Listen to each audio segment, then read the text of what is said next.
Hey, hello and welcome. I'm Anti-Derivative Jill, and this is Indefinite Lunch and Infinite Combinations number 33.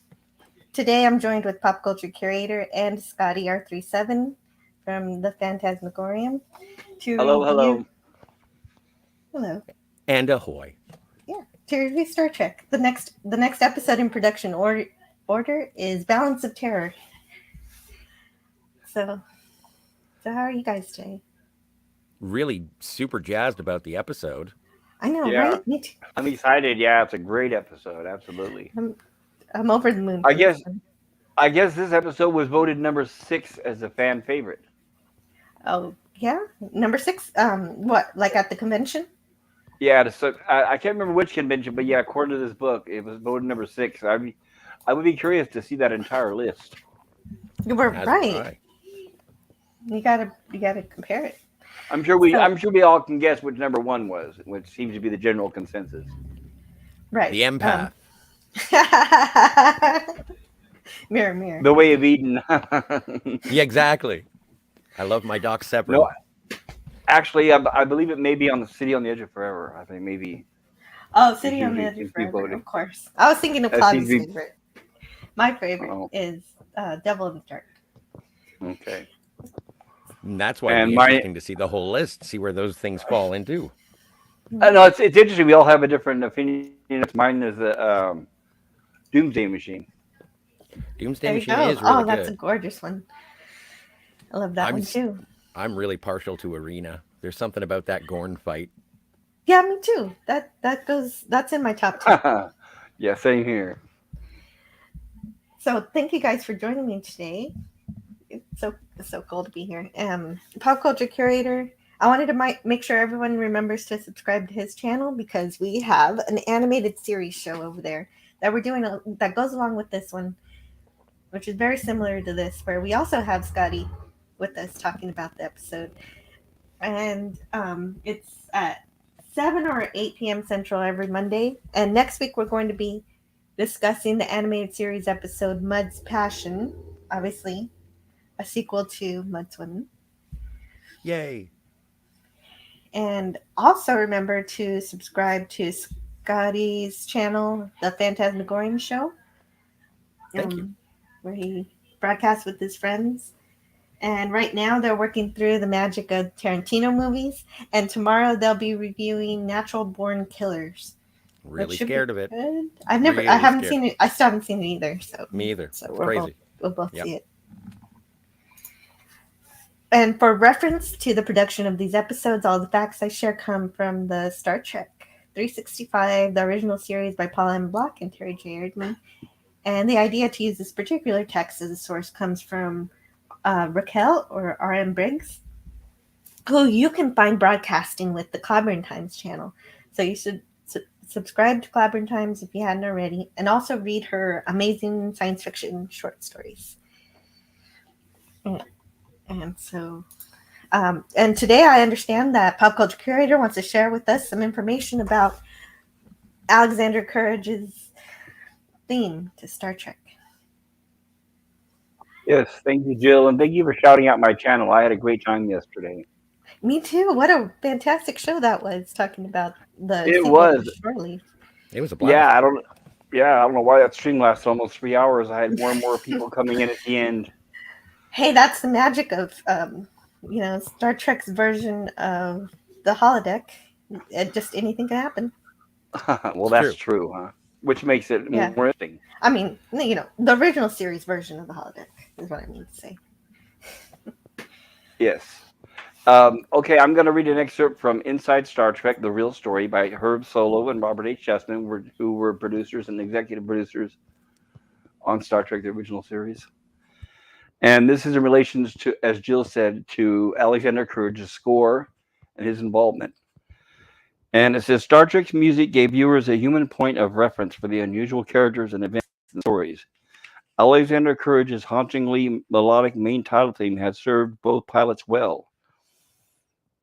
It would now serve the series. The charismatic four-note ping, ping, ping, ping was a mysterious but welcoming beacon to viewers every week. And every time an episode would be run and rerun, Courage would receive 100% of the BMI music royalties, or so he thought. Roddenberry, who had never written a music lyric, chose to write one for the Star Trek theme, a lyric that would never be sung or used in any manner other than being printed on the published orchestral and band arrangements. Its purpose was not an expression of creativity, it was purely financial. Roddenberry, the lyricist, would now receive 50% of all music royalties, and Courage, the composer, would receive the remaining 50%. This is a memo from Gene Roddenberry to Mr. Alexander Courage. It's interesting, it even has their home addresses at the time. So, dear Sandy, after the telephone conversation with you, I sat down and spent some time going over old notes and jogging my memory regarding our conversation so long ago regarding Star Trek music. Perhaps this will help refresh your memory. In my old office, the small bungalow across the lot, you and I sat down one afternoon and discussed sharing the credits on the music.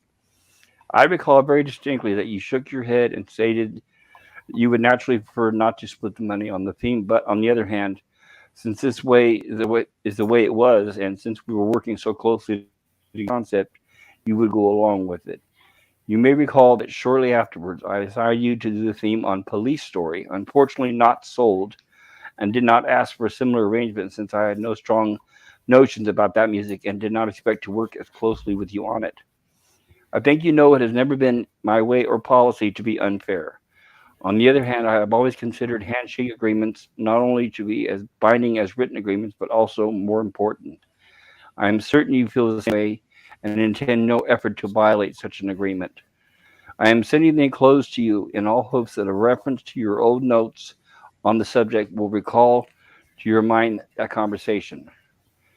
And then Herb writes, when Sandy Courage was given his contract to write the Star Trek music, he was unaware of a two-sentence clause toward the end of the agreement. Thinking it was more of the usual boilerplate, Sandy signed the agreement without reading it fully. The clause, inserted by Gene's attorney Leonard Maislish, gave Gene the right to write a lyric to Courage's theme. Almost 2 years later, after NBC put Star Trek on its schedule, Sandy received a call from Leonard Maislish, the lawyer. Listen, from now on, we will be collecting one half of your royalties. Sandy, confused as to how this could happen, spoke to Desilu Music Department head Wilbur Hatch and Desilu attorney Ed Pearlstein. They told me there was nothing there could be done legally, said Sandy. And when he questioned Roddenberry, Gene Roddenberry said, hey, I have to get some money somewhere. I'm surely not going to make it out of profits of Star Trek. Sandy felt that if the reason for the lyrics was to set singers to record the theme to add value to the property, then that would have been acceptable. In fact, Courage would have worked with Gene to assure the musicality of the lyrics, but it was simply Gene Roddenberry taking performance royalty monies from Alexander Courage. And as Courage points out, Roddenberry's lyrics totally lacked musical practicality. He made two very serious errors in writing the lyrics. One is he changed the shape of the melody by adding extra beats, and two, he used a closed vowel with a Z sound on the highest note, something that gives great problems to singers. With Gene taking half of Sandy's sole credit and royalty, I again marveled at his seemingly unending drive to fashion himself the single master, the absolute proprietor of Star Trek. At the time we were producing the series, I never realized the ultimate result of his actions. I'm not sure Gene ever realized the ultimate result of his actions either. Simply stated, it was that the followers of Star Trek would look upon Gene Roddenberry as the unfettered, all-encompassing, see-all, hear-all, know-all master of the Star Trek universe. And this allegiance to the master would ensure the future success of anything related to Star Trek. Bob Jessman writes, owing to his involvement at Fox arranging the music for the film Dr. Dolittle, Sandy could do only 2 of the first season's episodes. Nevertheless, owing to the royalty issue, it's no wonder Sandy Courage lost all enthusiasm for the series and liking for Gene Roddenberry. Despite my efforts to convince him to score a second season episode, Sandy never returned to Star Trek.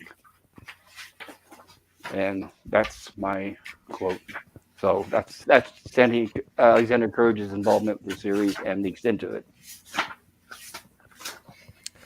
Sorry. Well, that does sound like show business, and it's unfortunate that those realities of the production do actually seep into the legend that is Gene Roddenberry. But, you know, I kind of, in an age with special features, I kind of prefer the rose-colored glasses, and I understand the reality just as much. I know, and I'm sorry about reading that. I know some people don't like to hear it. There's other things in this book that I will not bring up that are just, I think, I'll have people probably burning me at the stake if I bring them up. So there are some things I'm not mentioning. Oh, but they are part of the production history, and to ignore them, they're But I I bringing them to know. light are absolutely. It's just that was almost a eulogy. That was very somber as well, just in terms of how Alexander Courage felt about the situation. So, yeah. Ah, Yeah, well. and it's such a beautiful score that he contributed. That I wish that things could have been more amiable with that whole thing. I Yeah. agree. Yeah. I wonder if he still got royalties just from the sort of sampling of it in further Star Trek He themes. got he got 50% of whatever those were, right? Even for just the wow, okay, yeah, what a dick move. Yeah. Sorry. Yeah. Yeah. Yeah. But hey, That's great why bird of the galaxy. when I'm reading these, you guys, I'm not giving you my opinion. I'm just reading straight from the book verbatim. Oh, for sure. And I Understood. And and oh I wait, what book respect. was this? The name of the book? We would need to mention it every time so we know You know what I'd exactly. like to do if I can is that I need to eventually share a screenshot of the cover of the book. But it's called Inside Star Trek: The Real Story by Herb Solow and Robert H. Justman. Thank Hmm. you. And I would call them experts. Yes, and before we get into the review today, I want to say hi to the chat because we've got a great chat going on today. We've I got know. Pleasant Valley Pickers got he had to leave for work, but he's around. And there's he says looks like the stream will be starting around the time he heads to work. He will take a look at the replay later. Then hello to Matt G. Hey, Matt He's G. he's got some coffee for us. I think I've had enough. Dave G Sound is here also. Hey, there Dave G. you. There's me. Yeah.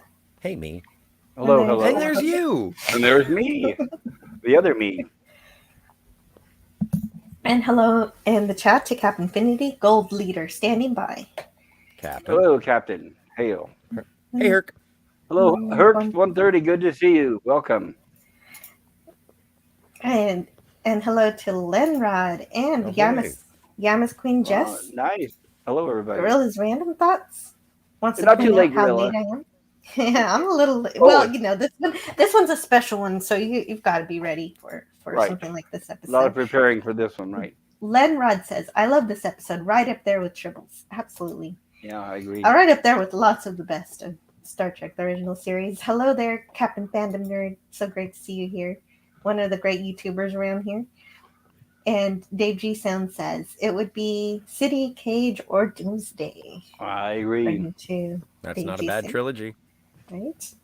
And Son of a Red Shirt says anti-derivative Jill and all the groovy Trekkies here tonight. Hola, kapla, and cheers. My personal favorite TOS episode and one of the greatest episodes of Star Trek ever. Yep. Looking forward to it. Me too. And Herc130 says his favorite is Assignment Earth. They really missed an opportunity for a Gary Soden spinoff. Yeah, that was the whole point of that episode. Right?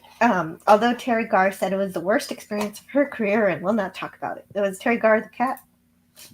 No, She was the Miss secretary. Lincoln. Oh, The Miss secretary. Lincoln. Okay. Yeah, to put it, they didn't treat her very well, like most of the women in Hollywood, unfortunately, and that's why Oh, she. Yeah, I've seen awful. more depth interviews, and yeah, it's too bad the way they treated her. I can see why she doesn't want to talk about it then. Yeah. Hello, Bird of Prey. 5. Yay, we got a different bird of prey here today. Hello, Lemon Pie. Hey, Lemon Pie. Hello. Thank you for coming to my stream yesterday, Lemon Pie. Yeah. And Bird of Prey and a lot of the others. Hopla. Sci-Fi Nation, greetings. Hey, Sci-Fi Nation. Has another great YouTube channel. And Yamas Queen Jess, I think I said hi. I don't know. Yes, I did. Hi, Yaman. Mm-hmm. Good to see you all. And Great JT turnout. Kirk. Oh my goodness, he's never able to be here. I'm so glad you're here, JT Kirk. He's Yeah. lurking while working. Great. Very cool. We'll do our best to make this interesting for you. And JD Lewis. JD Lewis is here. Happy Tuesday, he says. It is. And isn't Tony too. Excuse me. Oh, that's great. Tony Stark is listening before he has to go into work.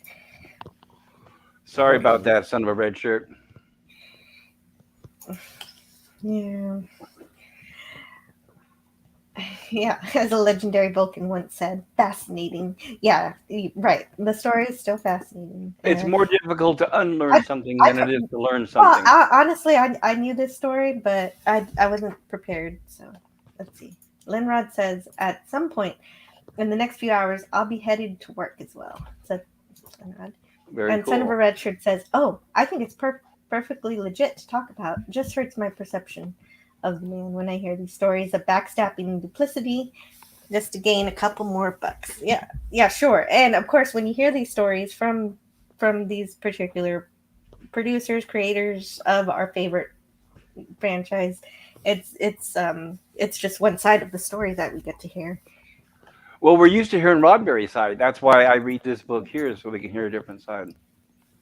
Well, yes, I love to hear all sides, but I mean today we only get to hear that side. Yes. Hello in the chat to Raymond Feliciano. Hello, Raymond. Good to see Hello. you. And also, Jade Lewis says Alexander Courage did eventually return for season 3's episode, The Enterprise Incident, and Plato's Stepchildren. Oh, that's great. It's a shame he wasn't around for more of the series because Are he's you? great. Did he write new original music for the season 3, or was it just? I know they Well, replayed his music throughout the series. well, of course they replayed his music every time they played the theme song, so I'm supposing that he did write Well, I some. wonder why this book doesn't mention that. Interesting. Okay. I don't know. Maybe. Well, maybe because I tried uh, to look at this book that I have about music, but I couldn't seem to find stuff about the well, music. I was thinking since this is produced, this book was written by Solo and Justman. Maybe because they were gone by season 3, perhaps. I don't know my facts yet. I haven't got that far. But remember how Fred Freeberger took over as producer on season 3. So perhaps that's Right. why it wasn't mentioned in this book. I'll know when I read more of the book. Oh, maybe it's under soundtrack. No, I'm just checking to see if the book No problem. has Can I share any a information. screenshot real quick of the book? Sure, go ahead. I just want you guys to see what it is that I'm referring to here. It'll just take me a second. Well, with my computer, it'll take 30 seconds, but bear with me, guys. Oh, absolutely. Okay. I think I'm familiar with the book. There's also the audiobook's available on YouTube. This is what it looks like. If any of you are out there interested in buying it, I highly recommend it. It's a great book. I don't know if you guys can see it yet or not. That's it. Yes. So Great. fantastic books, everybody. I highly recommend it. Thank you for letting me share it, Jill. You're welcome. Salacious Tales of Roddenberry. Yeah, right. You know what I really want to read is his autobiography because it is written by someone with his approval with the truth in it, and so I'm really excited to finish. Well, the this. second book I have, The Making of Star Trek, is written by Stephen E. Whitfield and Gene Roddenberry, so it also has his approval. And it also has lots of production photos in it. It's fascinating. Nice. And J.D. Lewis says, yes, Courage did new material. Yeah, that's wonderful. Great. And I think Star Trek has really great music, but it might have been even that much greater had Alexander been treated a little better, I suppose. Well, I or at would least say felt nice. like he, just a little diplomacy maybe that was lacking. Yeah, and I like the music so much that I thought the music in the later series of Star Trek was sorely lacking. Hmm.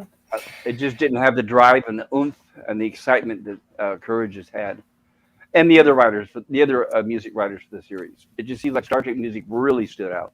The TOS. Yes, it did. I listen to the soundtrack while I work when I don't want to hear any lyrics. Get your heart pumping, doesn't it? Mm-hmm. Gorilla's Random Thought says, I'm waiting for the episode, What Little Girls Are Made Out of. Jill might put me in timeout on that stream. Yes, we're going to review that next week. You know, But as long today, as you can, control yourself, Gorilla. But today we're reviewing Balance of Terror. And this episode first aired on December 15th, 1966. It was written by Paul Schneider and directed by Vincent McAvity. McAvity. Thank you. Mm-hmm. It's the first time I tried to read that, even though I typed it. Okay, so this episode is just so incredible to me, but I'm so enchanted by it that I can't even articulate why sometimes. Even just relaying the script would and telling the story of it does a phenomenal injustice to it. So if anyone out there hasn't seen it, you have to see it because it is so moving and captivating. Every single scene and line, I mean, is presented in a way. There's tension and worry and despair and desperation. I do have to mention that I read it in this book that the writer of this episode was friends with Harlison, and when he told Harlan Ellison that he adapted, remember this was originally based on a when I had that in my notes, I but there was have at I least have it in my notes one too. silent, If you want right. to There was Yeah, one, run silent, run deep. right, and okay, so we're he. switching to that early. Well, I just want to mention because he mentioned Harlan Ellison that he adapted the script of that movie for television and for a television episode. And Harlan Ellison told him that he wasn't. Harlan Ellison said we are no longer friends, and they lost friendship. Ellison Wait, said he doesn't like people who. who adapt other stories? Yeah, that's a nice way of putting it. I won't use the word Harlan used, but yes, Harlan felt that true science fiction writers have to be original. Harlan Ellison was very hard to please. I'll put it that way. Oh, that's But yeah. Cantankerous. but but the people who wrote the stories that they wrote were adapting it from reality, and and so this author is adapting it from the adaptation of reality, and so I think it is Right. a lovely way to Oh infuse. yeah, yeah. We all like it. Yeah, Um, it's just Harlan Ellison Oh, was hard yeah. to please. Like I said. Yeah, Jill, don't let damn, Harlan Ellison, bring down your party. He was very cantankerous. You couldn't but please the man at all. but since we're talking about that already, and we can look at the book on page 63 of Star Trek 365. It says, um, this is the part where there's a quote here from the Romulan commander. I regret that we meet in this way, Captain. You and I are of a kind. In a different reality, I could have called you friend. And there are striking parallels between Balance of Terror and a pair of World War II films made in the late 1950s, Run Silent, Run Deep, and The Enemy Below. Nice. Each film deals with a U.S. vessel facing off against the formidable vessel of an Axis power, Japan in the former, and Germany in the latter. The Star Trek episode, written by Paul Schneider, cleverly weaves together key elements from each movie, and Matt Jeffries, set for the Romulan bridge, effectively conveys the cramped feel of a World War II submarine, complete with the periscope-like monitor. Run Silent, Run Deep may have inspired the plot thread about an officer who longs for vengeance. In Balance of Terror, a role held by Styles, the episode's navigator of the week, and also the idea of releasing wreckage and bodies from a damaged vessel to mislead the opposition. In Run Silent, Run Deep, it's the Allies who command the sub. In The Enemy Below, however, it's the Germans who operate underwater in a U-boat. The Enemy Below influenced many of the human elements that made Balance of Terror such a memorable episode, particularly the respect that the two captains gained for each other over the course of their encounter. Yes, and I do recommend those movies. They are fantastic. Yes, agreed. And so if it sounds like I've rated this one already, it turns out I wasn't the first one to rate it already. Apparently, even before we started this review, in the last review, Scotty rated this episode. Yeah. Yeah, he already gave it an A+. I already voted as well. Mm-hmm. Yeah, if I could vote, I would give it an A+++++++. Right, our rating you just said we can't get any higher. Oh, it can't. Oh, darn. I'll give it 11 out of 10, right? From 1 to 10, I'll give it an 11. Yeah, I can't. I can't help it. This is an incredible piece of science fiction to me because it marries itself not only with the science of the matter, even though that's a smaller portion of it, but more specifically to what I can only imagine is the reality of military combat. But It also, this is a perfect example of everybody that it shows how you can marry a subplot with the main plot very well without standing out like a sore thumb or overriding the main plot. honestly, I don't see it as an A plot and a B plot because they're so well interwoven. I don't. That's how right. That's how TOS was. That's right. They were dynamically different from TNG on, and that never. I was, it never. I wasn't a fan of that. I liked him here with, like you said, that's barely noticeable. And that's how Mhm. it should have been, and that's how it should have remained, in my opinion. But it didn't. But I don't have control over that. Right. But that's just my opinion. Well, it's a thing. Sometimes the A and B plots are so disjointed, that they're completely separate stories, and then sometimes they tie them together at the end just because they're like, oh well, we're supposed to make it cohesive at the last Right, second. right. But And we're out of time, people. We're out of time. And yeah, but this whole episode is cohesive. yes. but only our live military consultant and pop culture curator can contest to the reality of the military situations in this episode. Well, I'm not But an expert, but I'll do my best. you're more of an expert than I'll ever be. But for my layman knowledge, this is an impeccable and thrilling portrayal. I almost don't. I mean, I'm going to go by scene, but I'm just. I just love this episode too much. It's too perfect. And this episode is what's great about it is it brings in two themes that were usually taboo on the network. So it brings in about the war Mhm. concept. They didn't want anybody talking about the Vietnam War at the time, and racism. Those are two taboo subjects on TV, and they're Yes, both dealt with very absolutely excellently here. incredible. I agree.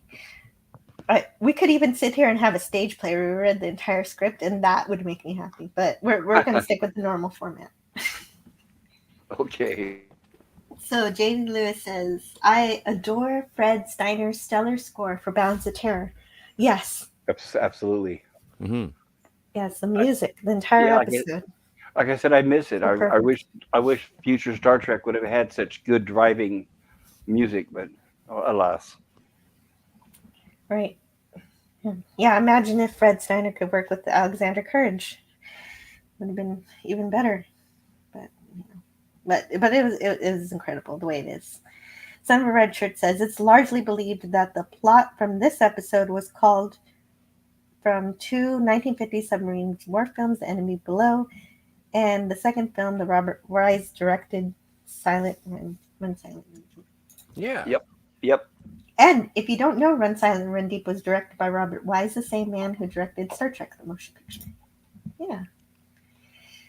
I no, you're fine, Son of a Red Shirt. We love everything that you have to contribute. And the Nerdporial Lifeform is here. Welcome to the stream. Hey, Nerdporial. He said Fred Steiner is his favorite TOS composer. 16 people in the chat, 13 likes. Smash the like button, says Nerdporial Lifeform. What a good Absolutely. idea. I always Thank forget you. that. I Hit always the forget. bell. I always forget that part. Like, share, subscribe, hit the bell. I figure people know how to do this stuff, but the Nerdporial Lifeform says these streams make me need to revive my Trekporial streams. I want to talk individual TOS episodes now. You absolutely should. I would love to see your take on things. And the episodes are that good where you can Okay, cover hold on each just and a every moment. episode. Red alert! Red alert! Yeah, Who doesn't have a red absolutely. alert? Not yet. Yes, I would say most of Everybody. the episodes are so well you can do it, cover an entire stream for each episode. Absolutely. Well, that's what we're doing. These Yeah. stream, yeah. I'm sorry, I had to step away for a moment. No problem. Gorilla's Random Thought says it gets an really okay. There we go again. Really? Gets an F because neither one of the newlyweds died. It broke the whole what? Maybe you should watch it again, Gorilla. We don't want to give away too much yet, but you should watch it again, Gorilla. Yeah, Spoilers watch for again. 1966. Watch again because that's the whole reason for the wedding scene. But okay. Nerd Pearl says TOS was not an ensemble series with each episode focusing on a different character. That's true. Mm-hmm. It was a golden trio Well, series. well, because this is how the shows were in the '60s, so it was a product of its time. Yes, yes. But it was more of an ensemble as Star Trek moved forward. But there So the are episodes, subplots were to sort of showcase each character. right? And Hmm. as we have covered, they do highlight characters in other episodes. Uhura's had a good time to shine. Scotty does as well. If anything, I'd say maybe Sulu and Chekhov get the short end of the stick the most. Yes, yes, they do. Uhura Mm-hmm. has a great presence in this episode that I really appreciate. Absolutely. And Nurporo says the enemy below was confirmed by Bob Jessman. Yes, that is correct. And Raymond Feliciano says there's nothing wrong with that. They're both awesome. Yes, that's why I recommend both movies. And thank you, Maggie, for sharing my Twitter. Okay, so let's get started with this episode here. And this chapel, by the way, is a redress briefing room. Makes sense. Great. Yes, it starts with the lovely wedding officiated by the captain, reminding us that real life outside of duty does occur on the ship. The crew can function domestically while away from their consoles and rosters. The chief engineer can have the occasion where he's setting up a ship-wide video broadcast instead of a wedding, instead of repairing the warp coils. And Yeah. oh yeah, Scotty's the AV nerd of the ship. He gets to set up all the cameras, make sure the sound is working. If you need HDMI cables to hook up this lens to that power system, you call Montgomery Scott. He's just that good.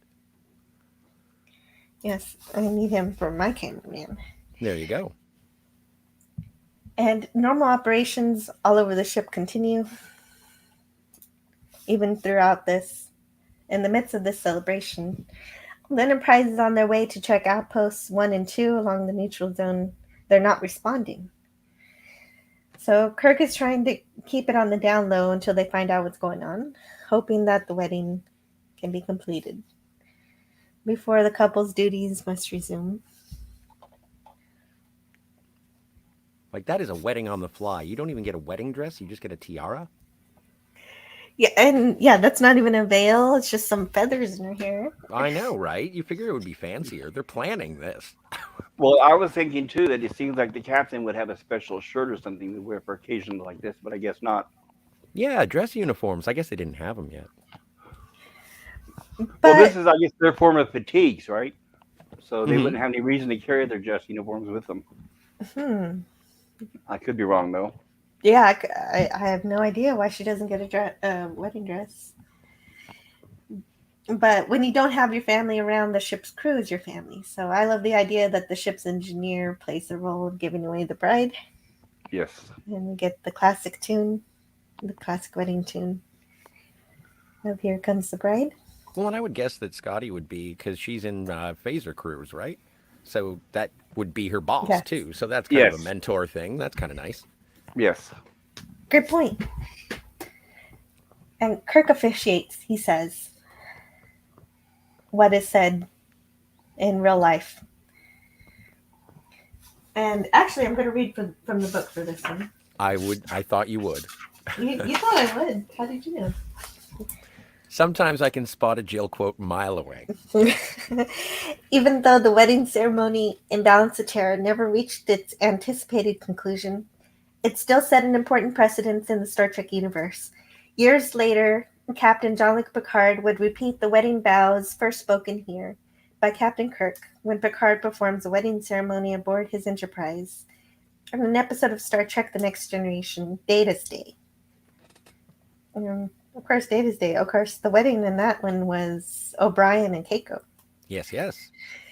And a few years later after that, the vows appeared again, modified only slightly for the wedding of Captain Benjamin Sisko and his beloved Cassidy Yates in the Star Trek Deep Space Nine episode, Till Death Do Us Part, or till moving into an ethereal form somewhere with the wormhole aliens do us part. Yes. And was that Admiral Ross who conducted that wedding? I think so. I think you're right. Cool. Oh, 99% on that. And Matt G, I agree with you. I'm correct. Definitely sucks.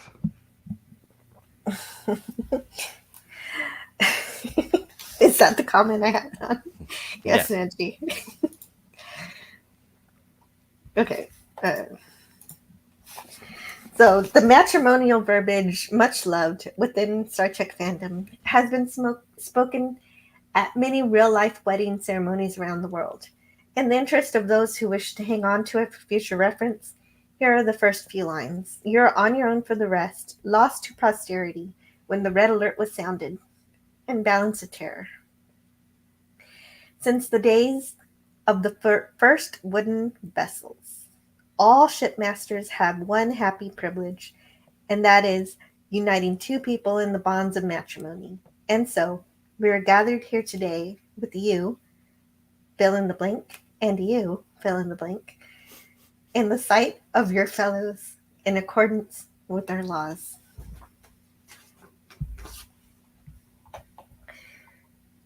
But that's sadly interrupted. So his name is Tomlinson. What's her name? I didn't catch it. Angela. Angela? Lieutenant or Ensign Angela? Okay. I don't know her And rank. I don't know. Let's It's see. okay. I'm just funning. I don't know if it's Nope, important she's an or not, ensign. but the music featured during the opening scene to the wedding ceremony is the 19th century English tune "Long, Long Ago." Thank you. And of course, like Scotty said, the ceremony is interrupted by red alert, calling for the captain to the bridge because they have now been able to communicate with Outpost 4. It's under attack, and so Angela and Robert must return to their stations.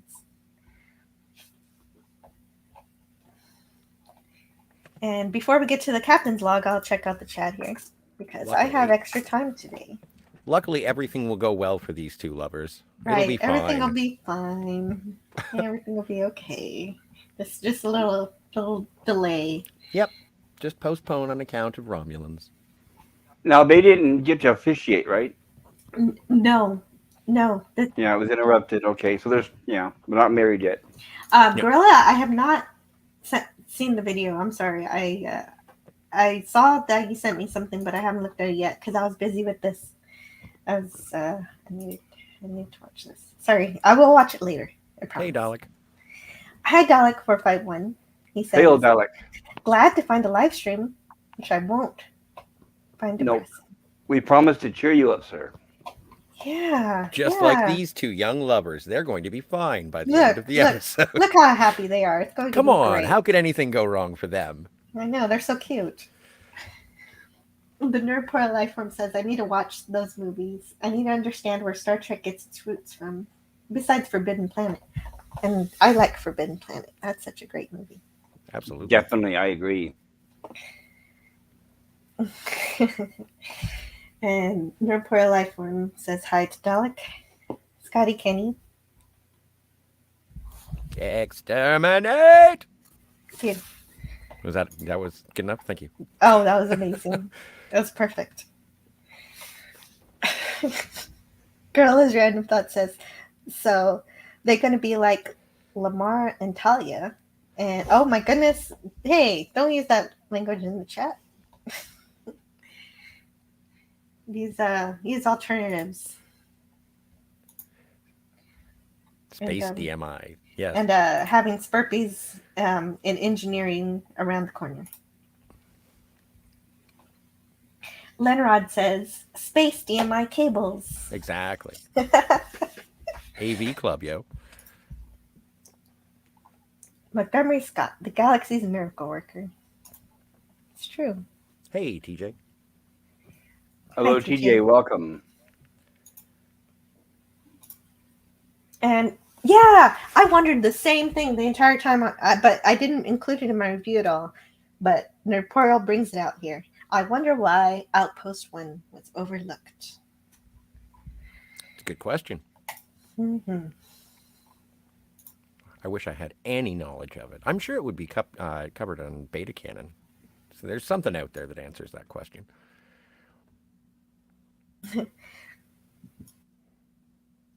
Oh, Lenrod says, "It is the future. Special feathers are the fashion." yes. You know, Loxana Troy agrees with you. That is a true story. She did rock a feather. Poor Lifeform says, "A work in progress. Welcome. Good to see you." Yeah. Goodness. Oh, and hello. I've never seen you in the chat before. DJ B-side, 1965. He Ahoy. says, there was a tight budget in Star Trek TOS. Good to Imagine- see you there. Yeah. Imagine- It was a tight budget, but it was still one of the most expensive shows on television, exceeded only by Mission Impossible. which wasn't Leonard Nimoy also on? Yes, Yes. well, eventually after Star Trek went off the air, yes. And TJ said, didn't they have replicators?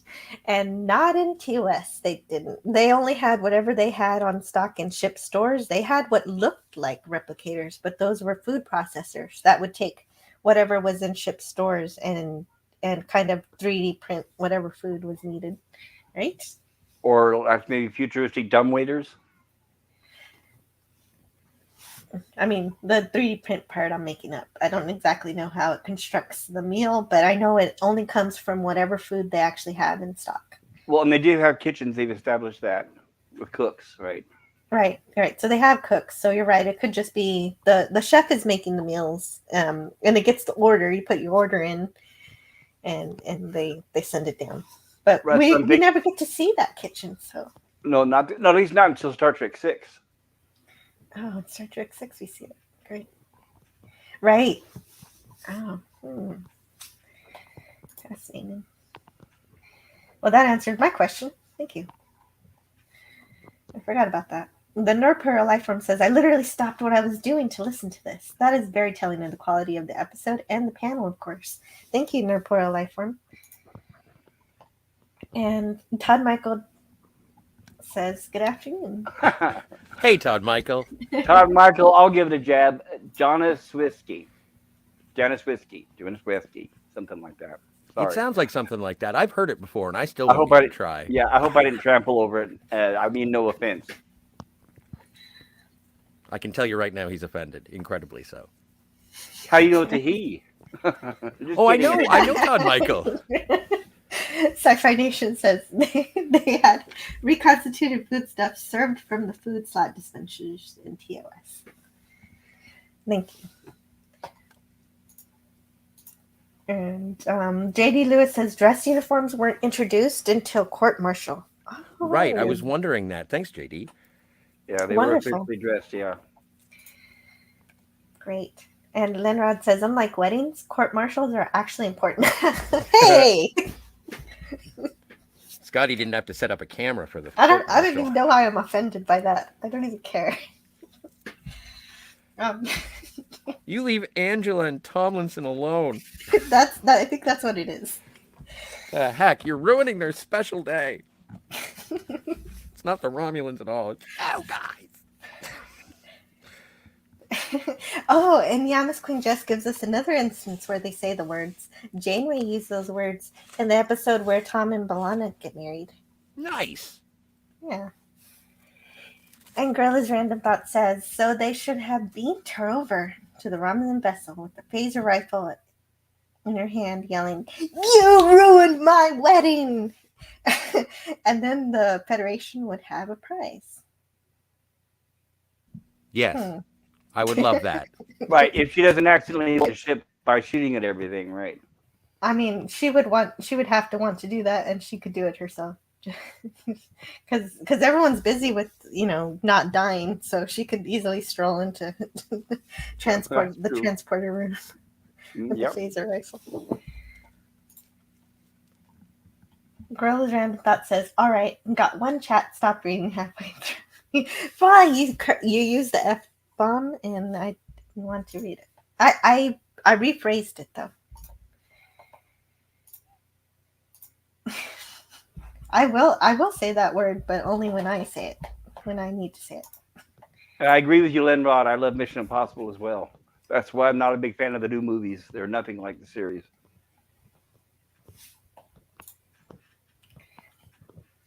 And Son of a Red Shirt says they can make synthetic microwave bubble look like turkeys. Positive Candor says one of the best Star Trek episodes for sure. Yeah, right. Son of a Red Shirt is referring to the meatloaf turkey when when it was Thanksgiving on the Enterprise. And that was last week, wasn't it? Yeah, Nice. yeah. Charlie. Yeah, Gene Roddenberry was slaving down in the kitchen cooking that turkey. Well, yeah, and Charlie X turned the meatloaf into a real turkey. Oh, and I was reading in this book today, by the way, that Robert Walker Jr. was very hesitant to take in television roles, but when he read the script of Charlie X, he enjoyed it so much that's why he accepted it. Oh wow, and he did a great job. Mm-hmm. Yes, he You did. know, you don't even know he's in his late 20s. You really feel like he's a teenager. Yes, Yeah. and I recommend everybody the movie Ensign Pulver if you can find it with him in it. It's a very good comedy, naval comedy. Cool. So is this where the red alert went off? Do we get to go to the bridge? Yeah, we get the captain's log. Oh, fair the enough. red alert. Well, The red alert. my question is this the introduction to the term red alert? Yeah. They just call it alert, and then they Yes. say condition red. Condition red. By the way, everybody, this is Yeoman Janice Rand's last appearance in Star Trek. Wow, really? but- That's sad. But this might not be the last time we see her because we're watching in production order. Well, in production order, right? So Or was this it might be viewing her order? last. This might be her last broadcast appearance. Yeah, I didn't look So- at that production order or viewing order. I didn't. Something I was reading yesterday. From what you're probably reading, that everybody goes into broadcast order. So this is our last production, or this is our last broadcast of her. Not our. I don't think it's our last time seeing her. No, because we still have to watch Miri. Right. Right. Okay. So we'll start with the captain's log. Stardate 1709.2. Patrolling outpost guarding the neutral zone between planets Romulus and Remus and the rest of the galaxy. Received an emergency call from Outpost 4. The USS Enterprise is moving to investigate and assist.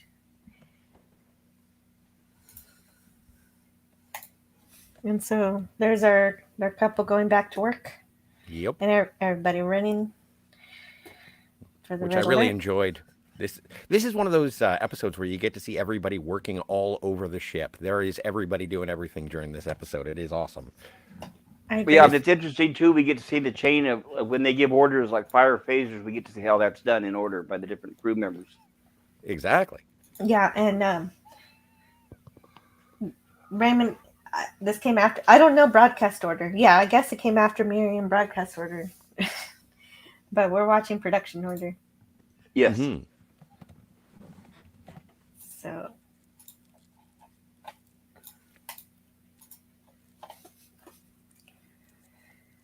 So I appreciate them making a point of showing Captain Kirk going to every station on the bridge, getting caught up with what he missed. Uhura relays that the Outpost 4 reports it's under attack, but the attacking vessel isn't identified. And nonetheless, Styles makes it known that he knows who it was.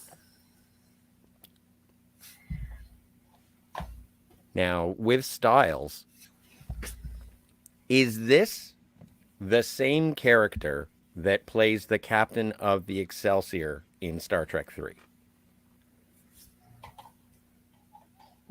That's for you to know. Well, no, I'm just curious if there, because I think that there has been reference We to can find it. out. Okay, but let's find out. I'll find out. I'll work on it. You keep going, and I'll report back. Yes, please find that out for me. Sure. I'll read a bit of the chat. We'll see. JT Kirk says, I prefer the term read alert. Okay. DGB Side 1965 says, speaking of Mission Impossible, I think Martin Landau was considered for the role of Spock at one point, if I'm not mistaken. And I have a note for that. What happened was for season 2, Leonard Nimoy was asking for a raise, and that's when they were considering using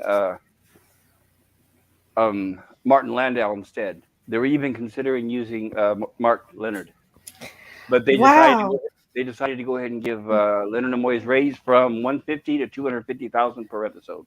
good. Wow, that would have been so jarring to change the science officer like Yeah, that. but I read that this morning, and I have to have the numbers wrong because if the budget of the whole entire episode is 180,000, they couldn't have given Nimoy that much. But I need to find my numbers, and I'll do that while you continue, Jill. Okay. Well, I But it got was everybody right, researching. It's right. like It everybody was. on the ship is busy today, and everybody on the panel is busy today. I should have written it down specifically. I didn't know we were going to cover it. But yes, it happened when Leonard Nimoy asked for a raise, but they went ahead and gave it to him because they realized how important his character was, actor to the character was of the show, which we're all glad that they didn't replace him. Well, it was actually my hope that we could do some research on the fly for this episode because it deserves all of the extra attention.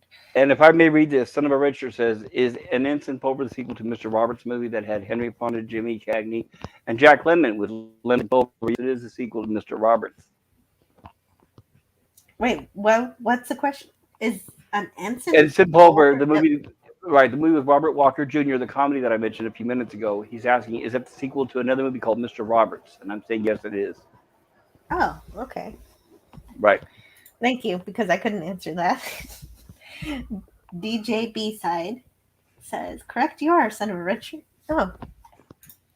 And Son of a Richard says, this is her last, well, I'm going to change chronological to broadcast appearance. This is her last broadcast appearance. Doesn't she show up one more time? Because of production, yes. Because of episode swapping. I read that at least. Don't have that kind of information in mind. Right. They did not show these in the order they were produced. Mm-hmm.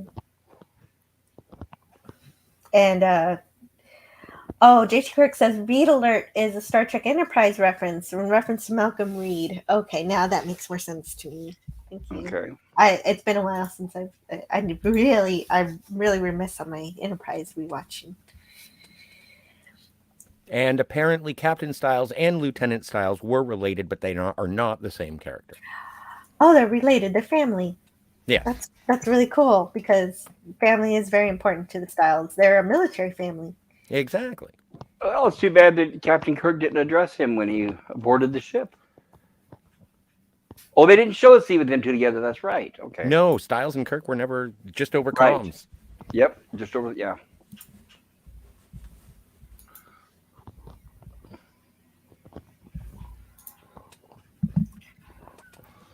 But so much searching for the invisible. We think it's the Romulans. It's along the Romulan neutral zone. It's funny. This angle here, how they did this in TAS, it's funny. It is how it's funny, but also in terms of the direction of this particular episode, I like how they're sort of getting multiple characters in every shot. I thought that it was framed really well. I don't usually notice the direction, and you're not supposed to, but this was just big ups and kudos in terms of the cinematography of the episode. Yeah, what's interesting, I was reading this morning, I guess the cameraman was very nervous. He thought he was going to be fired, and in fact, he asked to leave the show because he said he wasn't up to it. And the producer told him, "Yes, you are. Go home. Yeah, no get a kidding. good night's sleep. You're doing a great job." He did fantastic. Yep. So yeah, I agree completely with that. Every shot was just so beautiful. And then we get this really nifty map of their current star sector, Earth Outpost Sector Z6. And I like this map. The Enterprise is shown as a blinking dot in the bottom left corner of the screen. Of course, it's not blinking for you, but the Enterprise is right here. Yes. That's true for both the cursor and the indicator on the screen. Yeah, right. There it is. There you go. Anyway. Well, and also in terms of they do clean this map up a little bit for the special edition, or the sort of the remastered, not special edition. And I do appreciate that they keep it with Romulus and Romai. They don't retcon Remus into the original series episode, which I thought was yay. Thank you. Right. I'm glad they kept the map. I would have been afraid they would have went digital or something. So I'm glad they kept the original map. Yeah, agreed. It's a lovely map. And I also love the intercom call from Captain Kirk to everyone to keep them up to date with the moves that the Enterprise is going to make, Mm-hmm. as well as who they think the enemy will be, as different parts of the crew are shown listening intently, including our fiance and It's Angela and Robert. Angela and Robert. They'll be fine. Yes, those kids will go far. And then there's Gary on the left and Chip. No? I All love right. how you name the the crew that are not named. Well, I don't know what their names How do are. you do that? I just pick names out of hat. I don't think he actually looks like a Chip. He's more of a Mark. And Hmm. from what I read, the reason why they make sure to show so many different crew members, and especially when they show them going through the phases of firing the ship, is to show us, the audience, that justify why the ship has over 400 crew members. Mm-hmm. So they want to make sure that was realistic. So I'm glad It they is went to that effort. me too. The extra crewmen definitely do fill out the halls, and you do feel like there are 400 people here. Yep. I agree. That's really great. And and the dialogue in this episode does better than I could. So here I'm going to say what Science Officer Spock says. He says, referring to the map on your screens, you will note beyond the moving position of our vessel a line of Earth outpost stations. Constructed on asteroids, they monitor the neutral zone, established by treaty after the Earth-Romulan conflict a century ago. And he continues explaining how they fought with primitive atomic weapons, which was the most destructive weapon both in the 60s and still today. He continues beautifully describing and etching into our minds the meaning and the purpose of the neutral zone.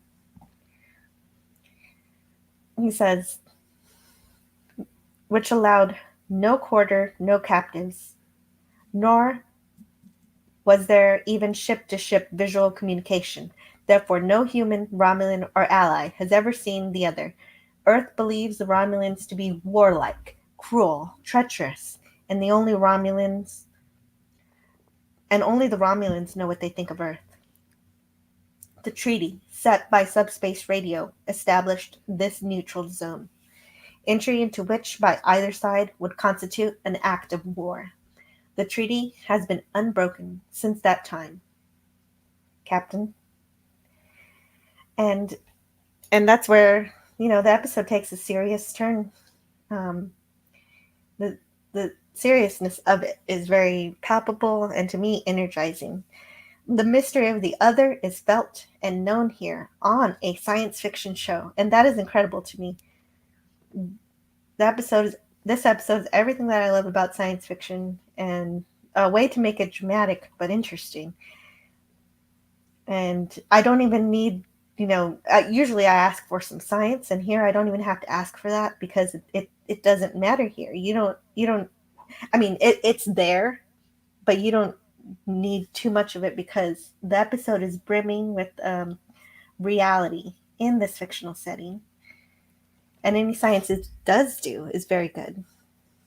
Well, and the world building that it has here, I think that part of the reason why this is one of my favorite episodes is just because you learn so much in one piece of briefing. Whether you want to call it exposition briefing, that's up to you. But I just love that. Okay, here are the Romulans. This is what we've got. This is what we know about them. We've never seen them, and there is tension to the other, as you said. But everything just seems to be going off as if they know what they're doing. So I completely allow for the fantastic setting, and I believe the characters because the performances are so good. Like this is, I put this up here with like Wrath of Khan in terms of space battles and whatnot. This is in 1960s special effects and pacing and everything, and it's really tense and adventurous now. And we get into the science when we start talking about the cloaking device and whatnot. Absolutely, yes, I agree. That was beautifully said. And here we have Dalek 451. Hello. Hey, Dalek. Hey. Hello. Hey, how are you doing today, Dalek?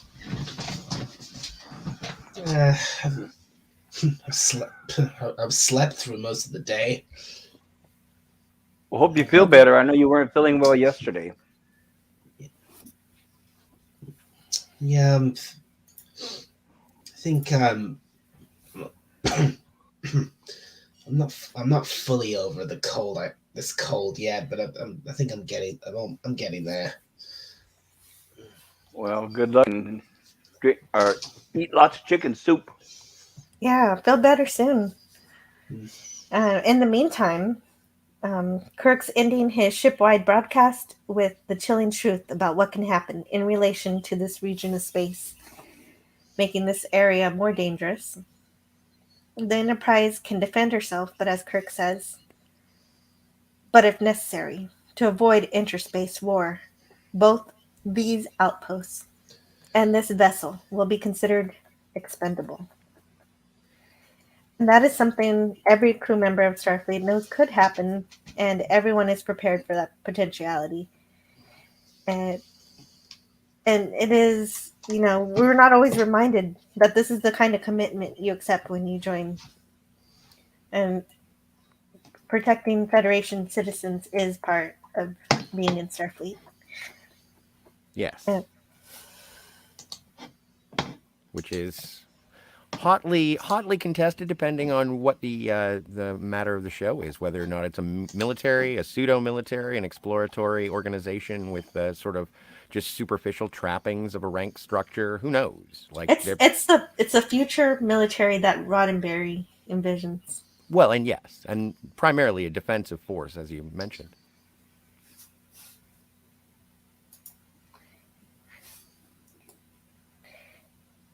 And Styles is instantly trigger hungry for the against the Romulans, ready to charge in like Leroy Jenkins from World of Warcraft. But he doesn't I even have his chicken. I'm old, but I do get that. Yes, Yeah, I I know, do right? Well, okay, understand the this is reference. actually kind of an old reference, but just for people who don't know what I'm talking about, he's a gamer from years ago who was participating in a massive multiplayer online game. He was in a dungeon raid, but I guess he wasn't really paying attention to the actual plan to defeat the boss. So when he returned from being away from keyboard, he yelled his name, headed Yeah. straight into battle. Right, and everybody was planning. They were planning. Okay, we'll do this, and you go here, and you go here, and you do this. And he just burst into the room and then headed towards the bad guy. Right. Hmm. Yeah, right. And that's actually a big deal in a raid because I used to play this game. So you gotta start the whole dungeon. I don't know if you've got to come. It's hilarious. The clip Yeah, is it's funny. funny. I'm Leroy Jenkins. Right. So this is what Styles would do if he were captain right now, except of course, they Which is wouldn't why be he's able to not. be resurrected. Right. Which is why he's not captain right now. Thank goodness. And the reason why he's like this, Oh well, no. Well, Kirk has to remind him not to take this personally because Styles' family fought and died in the Earth Romulan War from that hundreds of years ago. 100 years ago, sorry. And what does Kirk tell him? And He said that was their war, not yours. mhm, Right. yes, and that's how Styles knows that the Romulan ships are painted like a giant bird of prey. Which gets to be a whole thing once we get to the movies.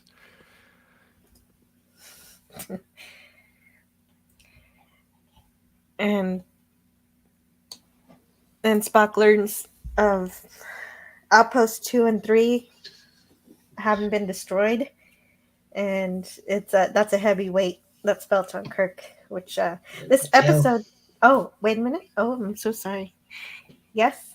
I just I have to go. Okay, Dalek.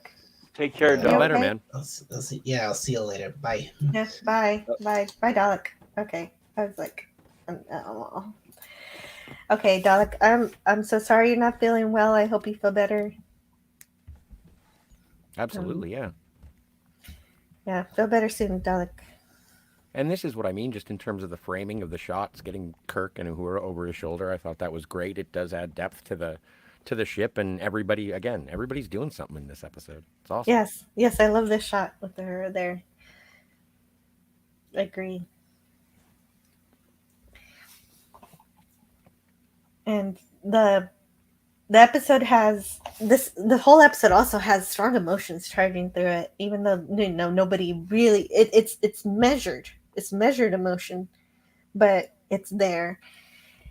And Kirk shines for this in almost every scene. And here I can see it. It's a pretty stellar performance from him, I think. Mm-hmm. And you can see how everything he does affects his composure, but he always stays on target. And this is our captain. Right. Yep. Very confident. I like that he's confident. Yes. And battle stations are acknowledged, and the weapons are called to full power. And that's Angela's job. Our bride from earlier is now on duty, energizing the weapons to full. And and Robert is busy being adorable, saying that he's a superior officer until they're married. Which is not allowed usually. Yeah. Not with a superior officer. Well, yeah, that is what my question for you is going to be. Does he mean that literally? Will she get a promotion just because they're getting married, or does he just mean that she'll be in charge just by virtue of being his wife? No, he is a higher ranking than her, which is why this Yes. is normally would not be allowed. Yeah, right. Which is why I was wondering if maybe she'll get a promotion. Well, that would make everybody else very upset if they did that. That's true. Right. That wouldn't make sense. It wouldn't be fair. And No. that's So- why Tomlinson has to die. All spoilers. No, there's For- no. Yeah, spoilers for 1966. Oh, don't kill him. Okay. So yeah, he was meaning that she would be in charge because she's his wife. So that makes sense. Outpost 4 is still there, and they're still. I guess I like them a lot. Well, they're adorbs. Come on. I They want really. I want everything to work out for them. I know, me too. Well, for their small roles, they do have chemistry. You know, you're right. They hardly say anything to each other, and you definitely feel for them. He reminds me of a young Michael York. And so I guess I can go back to the chat for a minute. JD Lewis says, by the way, Paul Comey Styles was also great in the Twilight Zone episode. People are alike all over. Yes, he was also in Howard the Duck. He was in Howard the Duck? Yes, he was. He played. Who did he Dr. play in Chapin. Howard the Duck? Dr. Chapin. I'm going to have to watch that tonight. Yep, he was also in The Towering Inferno and Conquest of the Planet of the Apes. Well, those are better movies than Howard the Duck, but any excuse to see Yes. Howard the Duck again. You had all this information? Nice. And JT Kirk says, this is where the Enterprise made some serious blunders with canon. They should have listened to the dear science officer. Oh, yeah. And Lenrod says, the famous Leroy Jenkins. I was wondering if you were going to do it. I wasn't going to do it, but now I see it spelled phonetically in the chat, so You're golden. at least I have my chicken. True. And Dave G Sound says, oh my god, was your mouse cursor a Connie? What no, my mouse cursor is an Enterprise. Yeah, well, he means Connie is a short for Constellation class. So yes, it is a Connie. Oh wow, I've never actually. Okay, so Yeah, some people refer to it as a Connie. I've never heard that before. Neat. I don't hang out with the Neff Trekkies. I need more friends. Lenrod says, that's practically a wallpaper right there. Probably, I don't know, a few more back. I mean, most of the scenes in this episode are a wallpaper, but I know you don't mean this one. And yes, son of a virtue, that's what I meant. Yes. 250,000 per episode. Right, that's right. After I said it, 2000 it's like it didn't make sense. Yeah, so he went from 1,500 to 2,500 per episode. Thank you. Mm-hmm. And Son of a Red Shirt continues, I remember I had to pause out for a phone call. I was like 15 minutes behind. Oh, okay. Well, that's fine. Yeah, I get behind on streams too, and then I listen to it at 1.5 speed. So, Yeah, I've made that mistake before. I'll throw in a comment and realize they said something about it 20 minutes earlier, and they don't know what I'm Mhm, talking about. mhm. And Tony Stark says, excellent review. The foreboding atmosphere, that Cold War feel of anything going wrong at a single moment is palpable. And notice Agreed. what I like too is these two are not having sex. They're able to still do their jobs and function. So I like Yeah, that. you're right. They're on duty and they're doing their job. Right. Exactly. They're on duty. There's a lot of shows that can take lessons from this. Right. Yeah, that's what I love about it too. That makes me appreciate them more as a couple because they're a team first and not just, you know, fooling around. Yep. So Outpost 4 is still there and they are able to reach Commander Hansen. And so this is the Audio, scene where we go audio ahead. only at first, Yeah. and trying to identify the attacker, which is going to be tough. Oh, and there he is in his burnt, exploded office. And for those of you, if anybody remembers a show called Quincy, he was Quincy's boss. He was a little heavier set then, but yeah, he did go on to other things.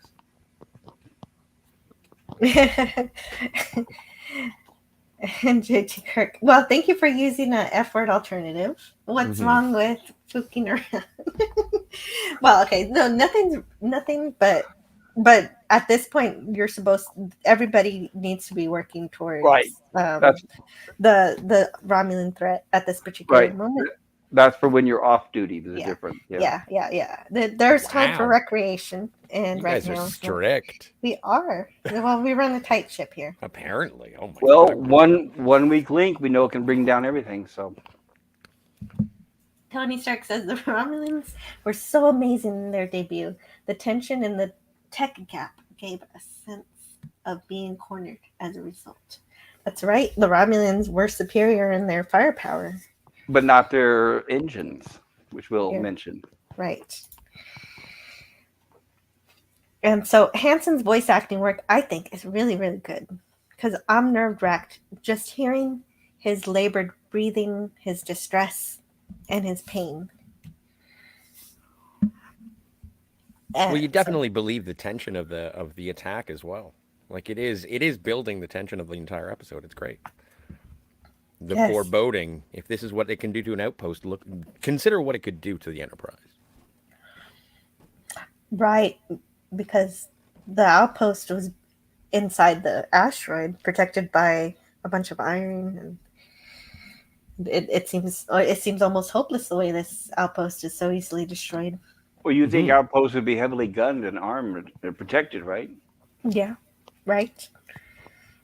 He said that the Romulan weapons made it through a mile of iron and a defector and a deflector. Hmm. Hansen continues. Outposts 2, 3, and 8 are gone. Unknown weapon. Completely destroyed, even though we were alerted. Had our deflector shield on maximum. Hit by enormous power. First So that attack. so it sounds like they're alluding to having shields but no weapons. They probably figured they didn't need weapons because they were inside the asteroid. Who knows? Well, any breach of the neutral zone was pretty much going to war. It was. Well, that's why you think they'd be armed, but I don't know. I Me don't like too. it. That's a good point. That is not very clear here. Yeah, you think they'd have some of the biggest phaser cannons in the Federation. Hmm.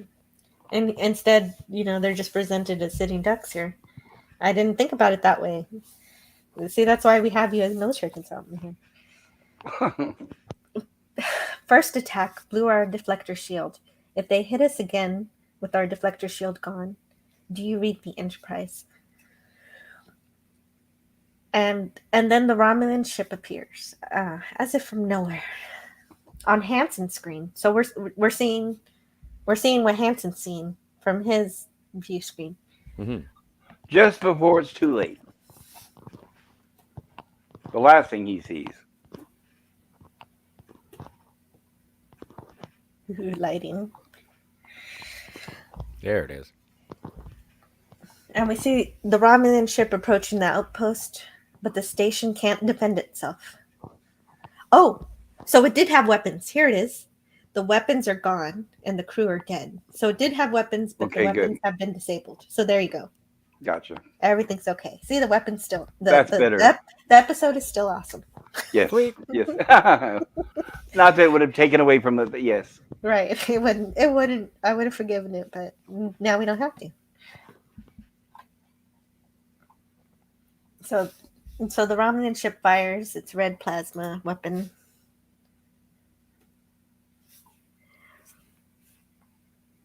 At the outpost, and Hansen and the outpost is destroyed, but Spock cannot find where the Romulan ship went. It disappeared. But then Spock does get a blip on his sensors, Motion scanners? motion scanners. Nice. I do enjoy how, depending on your science officer, there's always a good way to get through a cloaking device.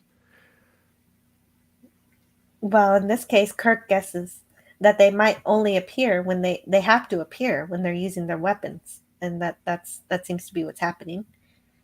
And Spock says, "Invisibility is theoretically possible, Captain, with selective bending of light, but the power cost is enormous. They might have solved that problem, so that's indicating that that's why they don't have cloaking. It's because the power cost is too big, and they haven't solved that problem." Well, plus, I think your ship's a lot bigger, isn't it? True. That makes sense. And Spock says that the blip is moving casually, so it might not realize that the Enterprise is around. And Kirk says their invisibility screen may work both ways. With that kind of power consumption, they might not be able to see us. And Kirk wants to use this mutual invisibility to his advantage, while Styles wants to run straight into battle. Mm-hmm. But luckily, Kirk has a better plan. He says, "Negative. You and Mr. Sulu will match its course and speed with the object of our sensors exactly, move for move. If he has sensors, I want him to think we're a reflection, an echo. Under no circumstances are you to cross into the neutral zone without my direct orders."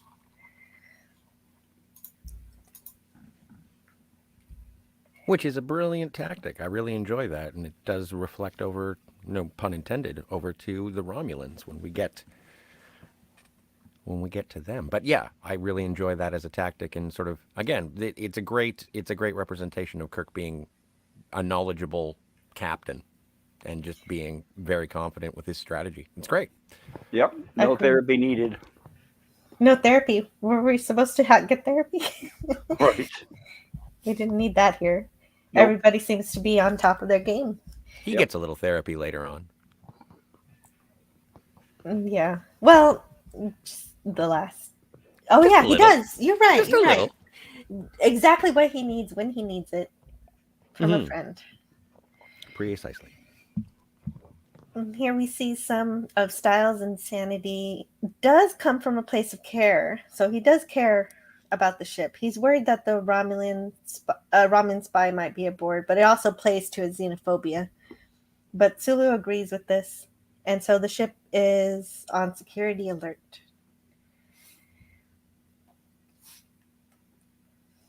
And finally, the other ship communicates by audio-visual means. And put it on the screen, they say. And the tension grows. And the music swells. And everyone is very excited to see. And here we are. We see 4 humanoids.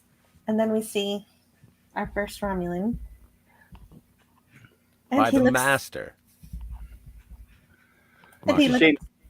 It's a shame they didn't have Romulans more in the movies. They seem to focus mainly on Klingons because they always figured Klingons were the most popular. yeah. And of course, he looks just like a Vulcan. And everyone stares. We got 2 ILICs, not just one. Usually Kirk has his own ILIC, but there's 2 of them this time, See you, which JD. emphasizes realization. Oh dear. Okay, here we go. What's going on? There we go. That's the one. There we are. JD says, "Take care, friends, and have a great day." Oh, thank you for letting me know that JD was leaving, Scotty. I wouldn't have Cheers. seen that. Bye, JD. Bye, JD. Have a great day.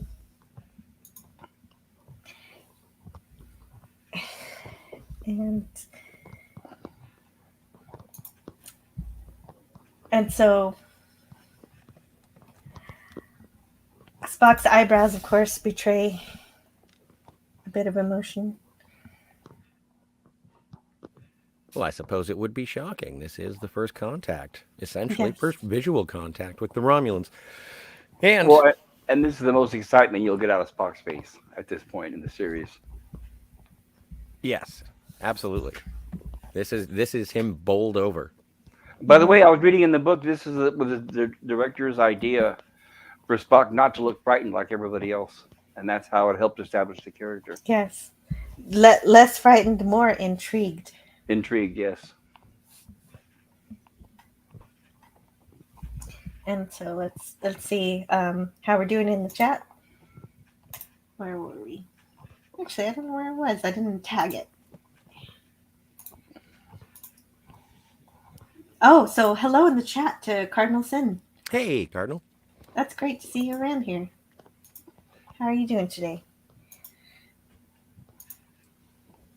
James Caserta, what are you talking about? Oh, right. That's what Styles thinks. Yes. Right. Hey, Styles. He thinks he's in on it.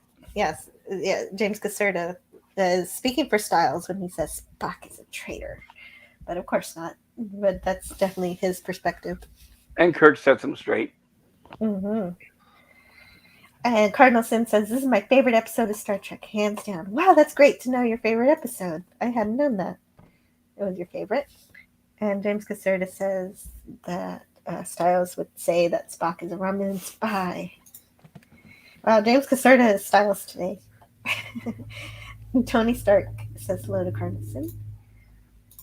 And there's my Facebook link. I need to update my Facebook and my Instagram. Thanks for reminding me to do that, Matchy. Lenrod says, "The Romulan ship looks so sleek."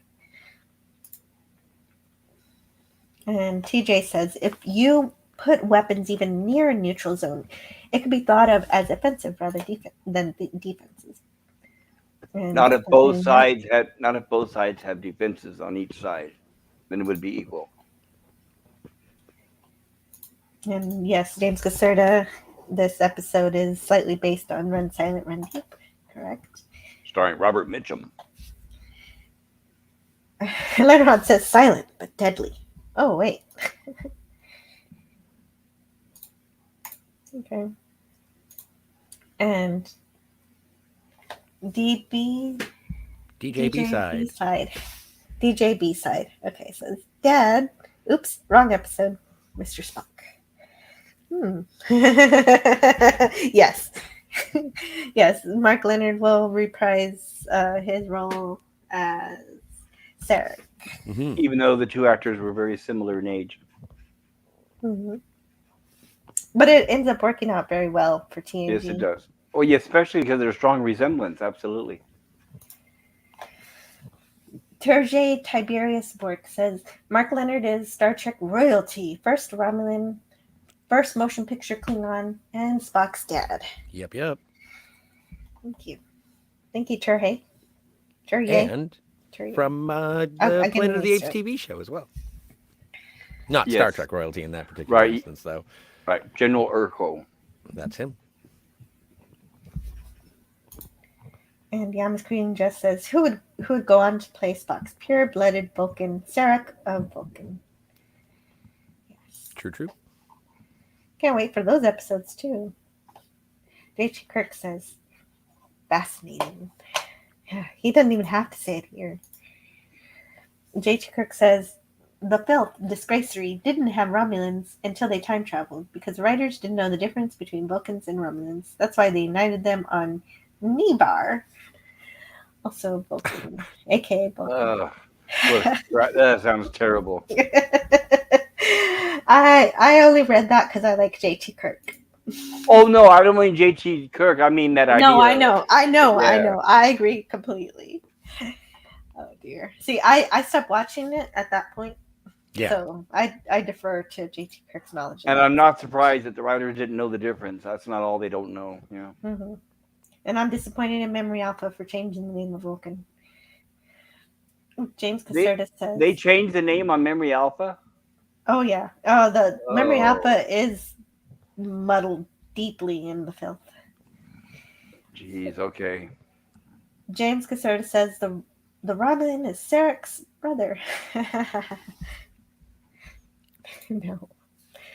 Terhey says to Todd Michael, "Glory upon your house and Vehicles. vehicles." Oh. Tony Stark says, "Protected by barrier shields and minimal weapons, but yes, the engines. Their focus on war definitely gave the intrepid crew an Achilles heel to exploit." May your fjord be magnificent. Thank Says you. Todd Michael. All right, so let's see. Where are we in the episode here? I just love that. And there's a lot of staring around for this reveal, and I like how all the other soldiers have their helmets on, so that the first pair of ears you see are Mark Leonard's. And Styles seems to be more preoccupied than anyone else. So I like here where Kirk, I don't think I got a picture of it, but Kirk taps his console Yes. as if to redirect him. All right. Focus. Just with his body language. And Uhura received a code from the ship that she's sending to cryptography. And this is where Styles says that they should give the code to Spock. Kirk can tell his tone of derision that Styles is using, and here's their exchange. And so I would like to get lots of clips, but I don't really have many. But this one I have on deck just for all occasions. Nice. So Styles says, "I was suggesting that Mr. Spock could probably translate it for you, sir." And Kirk responds, "I assume you're complimenting Mr. Spock on his ability to decode." But Styles says, "I'm not so sure." And with that, Kirk responds, "Well, here's one thing you can be sure of, mister." Leave any bigotry in your quarters. There's no room for it on the bridge. Bingo. Do I make myself clear? Right. We don't need episode after episode after episode drilling that in. That line suffices right there. It's perfection. And Uhura finishes her job, handing over the coded message to Spock so he can run it through the computer. And I just mention it just because her presence in this episode is subtle, but so perfect. She's here. And I'm happy. Maybe it was because, I don't know, I was a bit sleepy last night, but so many things were just so cool in this episode that I might have said that quite a bit while I was watching this. That's okay. I agree with you. I know. It could have been funny if I documented each time. Well, I'm sure. I don't know about you guys, but for me, anytime there's an episode and Uhura's not there, I miss her. I'm like, where's Uhura? So yeah, she's definitely. I don't know. You get used to the main cast. Truth. Absolutely. And these are the episodes that I really enjoy because basically this is all the main crew that we have up until this moment. Like all hands on deck. You get Sulu, you get Scotty, you get Uhura, you got McCoy. Obviously Spock and Kirk. Everybody's there. Heck, Everybody's there. even Yeah. Mr. Leslie is hanging out in the background. Oh, really? I didn't see him. All we're missing is season 2's Chekhov. Exactly. We'll get there soon. Old Nurse Chapel like to say hello if she gets a chance. Oh, you're right. We're missing Chapel. That's right. She's not in this one. They always have to leave one of the girls out. But definitely one of the cool things is seeing the underside of the bird of prey for the first time. So I wanted to make it there. Oh, there it Which is. is great. Yeah. I wonder how long it takes to paint that on there.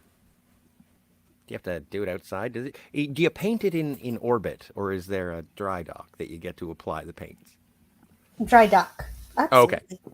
All right. Mhm. And Turier says, and your Arby's filled with sachets. I don't know what that means. Oh, for the horse. That's another name for those little packages you get with ketchup and stuff. Oh, okay. A packet. Yes. And Yamas Queen Jess says, I meant Spock's pure-blooded Vulcan father, Sarek. Yes, yes. Yes. Cardinal Sin says, their eyebrows are the same, and they're both Jewish, but I'm not sure that Mark Leonard and Leonard Nimoy look anything alike. Yeah, And there's a suspension of disbelief in terms of their familial relation. yeah, I think they look related. But Snortopoopas Cuber is here, so hello. Snortopoopas. He says, hello, humans and other critters. Human. Humans.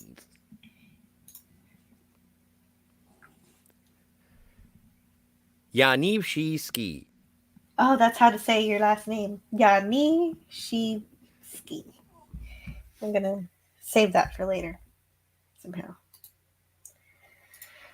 Snortopoopas says, you can't see me. I have my cloaking device activated. Oh, sorry. We were talking to the distortion sitting out in the audience.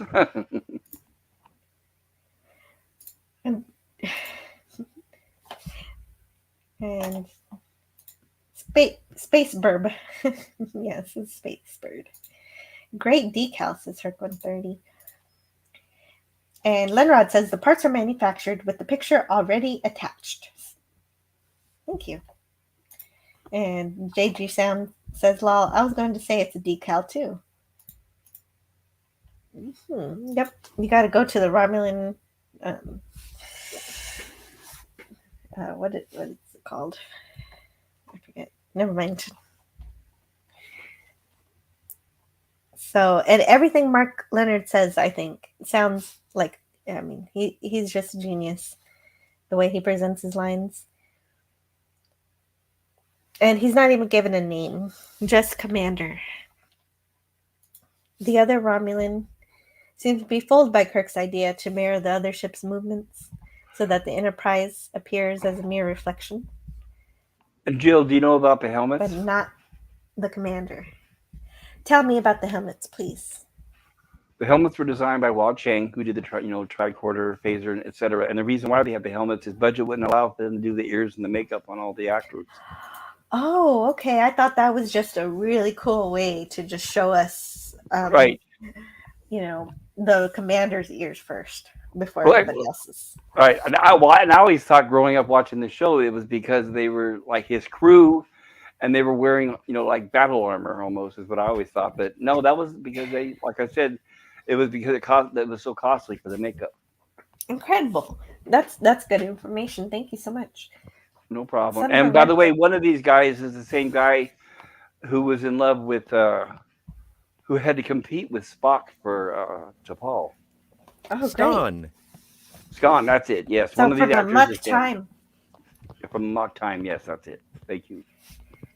And the same guy was in The Great Escape too. He was one of the people who escaped from The Great Escape.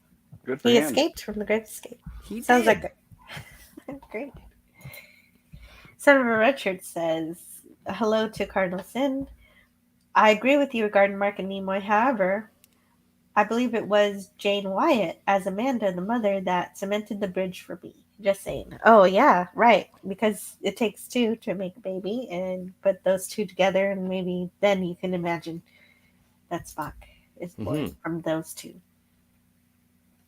And Snortopoopas Cuber says hi to Pop Culture and to Scotty R37. I have to mention when Mark Leonard at the convention, he said that it was how his resemblance to Leonard Nimoy is what got him the role as Spock's father. So that was from Mark Leonard's mouth. Cool. Sorry, go ahead. No, don't be sorry. That was great information. I hadn't heard that. That was the same day I bumped into him in the elevator. I was telling you guys about yesterday. Oh, really? Yeah. Right. That's cool. I wish I'd bumped into Star Trek actors in elevators. These days they'll be surrounded by handlers. I guess they're called, right? Well, He You had can maybe always right. He had one guy with him, and the guy didn't look like a security guard, but I guess he hmm could have been. or at least, just a friend, just in case. And Lenrod says budget constraints actually improved the scene. Yeah. Once again, that's yes. The constraints always bring out the ingenuity. Spring. Yes. Mhm. To pring, to pring, to pring. It felt like spring, spring, spring. Snortopoops Keeper says, when he saw the commander for the first time, Spock yelled, Daddy! At least in my imagination.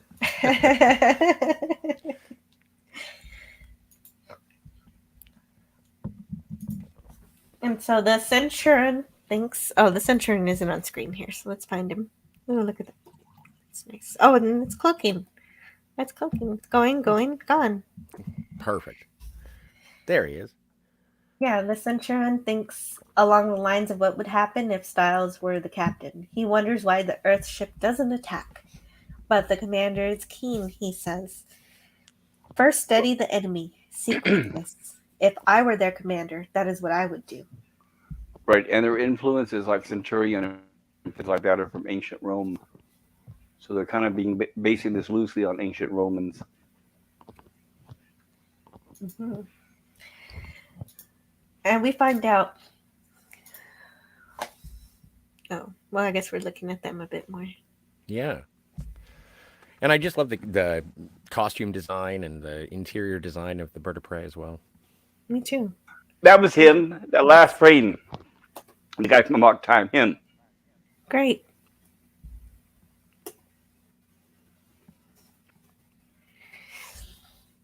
And we find out where the code came from that Ahura downloaded for Spock to analyze. It came from Basis, the rock. Wait, did I say that right? Is that how? DC? Theseus? Theseus. Thank you. Theseus is the Romulan. I guess that's him. Theseus, the Romulan who has decided that he needed to send a coded message to the Praetor for the glory of the mission they're embarking on. Yes. And the commander is rightly upset by this. Absolutely nonsensical grandstanding, and reduces him by 2 ranks. Which is still something that they maintain throughout Next Generation as well, in terms of the Romulans and how cutthroat they are in terms of demotions and promotions. Yeah, they're tough. Yeah, that's tough. Yeah. Realistic, too, by the way, I have to mention. Yeah, you really don't see that in Starfleet. That kind of demotion that quickly, especially 2 ranks. Mm-hmm.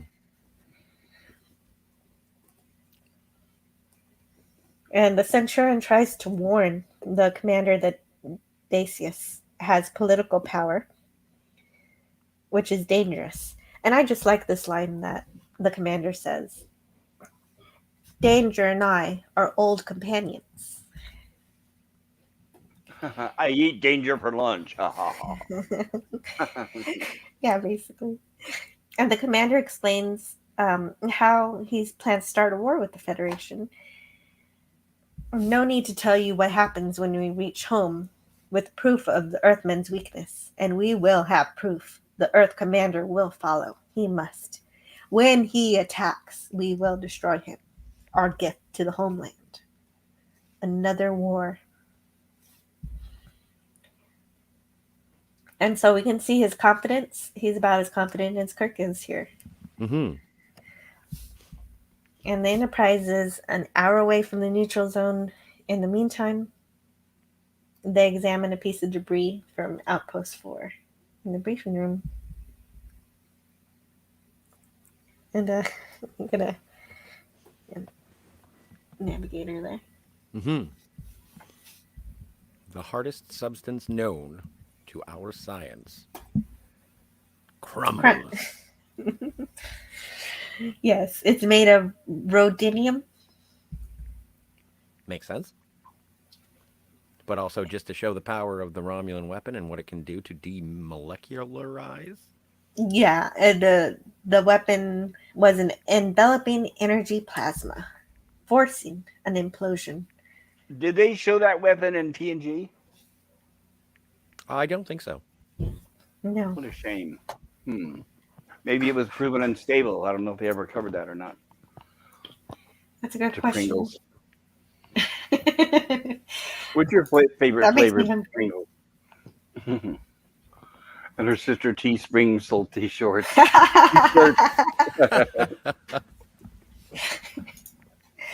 Good one.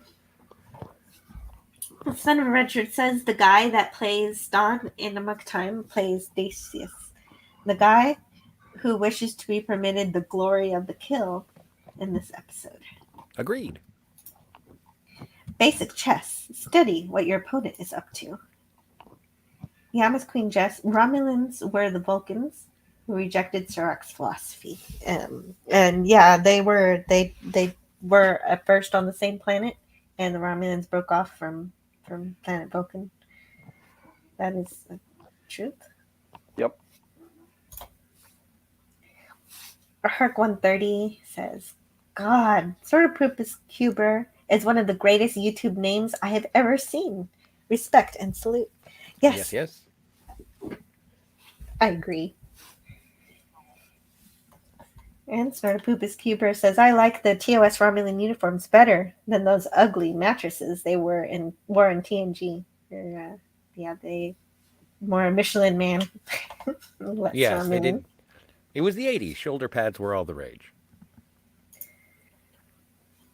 Lenrod says, you've been demoted from guy who guards the toilet to guy who is... Whoa, that's That is quite the gross. demotion. Yeah. Yeah, and the military actually used the toilet to punish people sometimes. Well, at least when I was in there. Okay. Well, not what you you guys. don't have to describe. No, no, it's not that. I just realized it's probably not what you guys are thinking. What happened was, I'll give you an example. In They're just basic cleaning training, it with a no, toothpaste, no. right? What happened was in basic training or boot camp. Okay, you're supposed to respond to people by yes sir or no sir. Obviously, it's military. But we had this one guy, and every time the drill sergeant would ask him a question, he'd say okay, and the drill sergeant would just explode and get angry and go off on him. And no matter how many times he told him, the guy would always say okay instead of yes sir or no sir. So one time the drill sergeant finally had enough, and he said, "I want you to go into that latrine and I want you to yell into the toilet, okay, 100 times. I want you to flush after every okay." The guy went in there, and you could hear clear across from the dormitory. You hear okay, flush, and we all started bursting out laughing. And that was the only time we saw our drill sergeant laughing. It was hilarious, and I'll always remember it. I always cherish that. It was so funny. And by the way, it's started from saying okay. That is an incredible waste of water. I know, yeah. I was thinking the same thing. But I hey, know. as long as he learned his lesson. Yeah, Right, that's true. without having to beat it out of them, right? Just shame is a very powerful teaching tool, unfortunately. Public peer pressure, yeah, definitely something you don't want to be under, but it's very, very effective. Meh. Works sometimes. Mm-hmm. And Cardinal Sin says, my middle name is Danger. And James Caserta says, the Vulcans' telepathy drove the Romulans crazy and warlike. No. That's an interesting supposition. J.T. Kirk says, so does this warbird have warp power? Yeah, of course it does. No, They haven't... Scotty says they only have basic impulse. Wait, really? Yeah, that's another standing flaw is if they only had basic impulse, how would they be able to reach this deep space? But in this scene here, that's when they're discussing the weapons and the capabilities of the ship and the engines. Oh, I missed that part.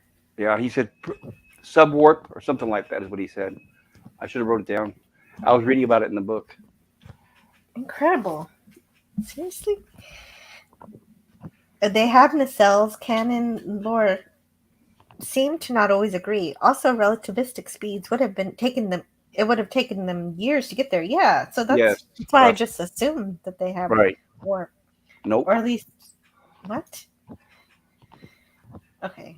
Starpupus Cuber says they hadn't tied down their technobabble yet, so impulse power was probably thought of as a low-yield warp drive, but there are a lot of fan theories out there.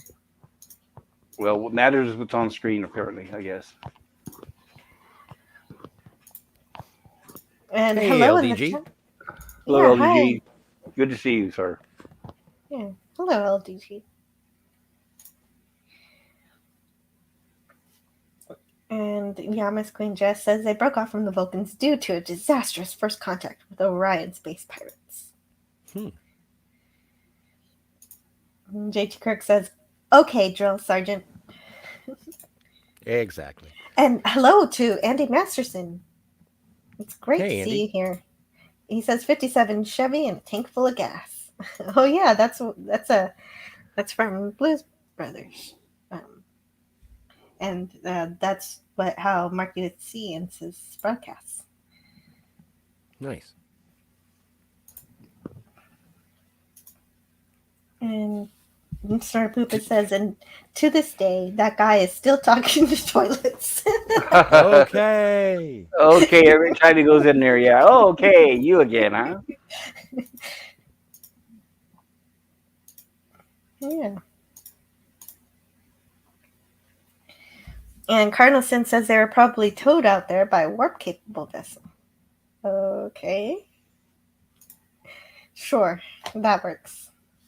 Snowpoopa's Keeper says one theory is that they couldn't make smaller warp drives, so they had huge motherships that dropped the warbirds off near the battle zone, which is exactly what Cardinal Sin just said, but you said it also in a really great way, too.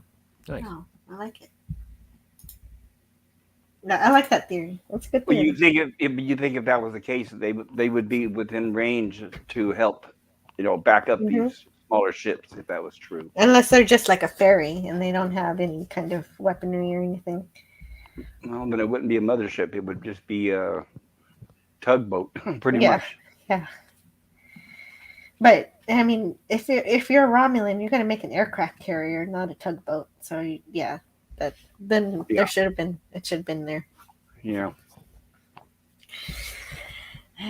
JT Kirk says, I lost the tool to turn off the water spigot for filling the water truck in basic. Water ran for 2 days until I washed my uniform and the key fell out of a pocket. Oh, nice! You didn't get in trouble. Very cool.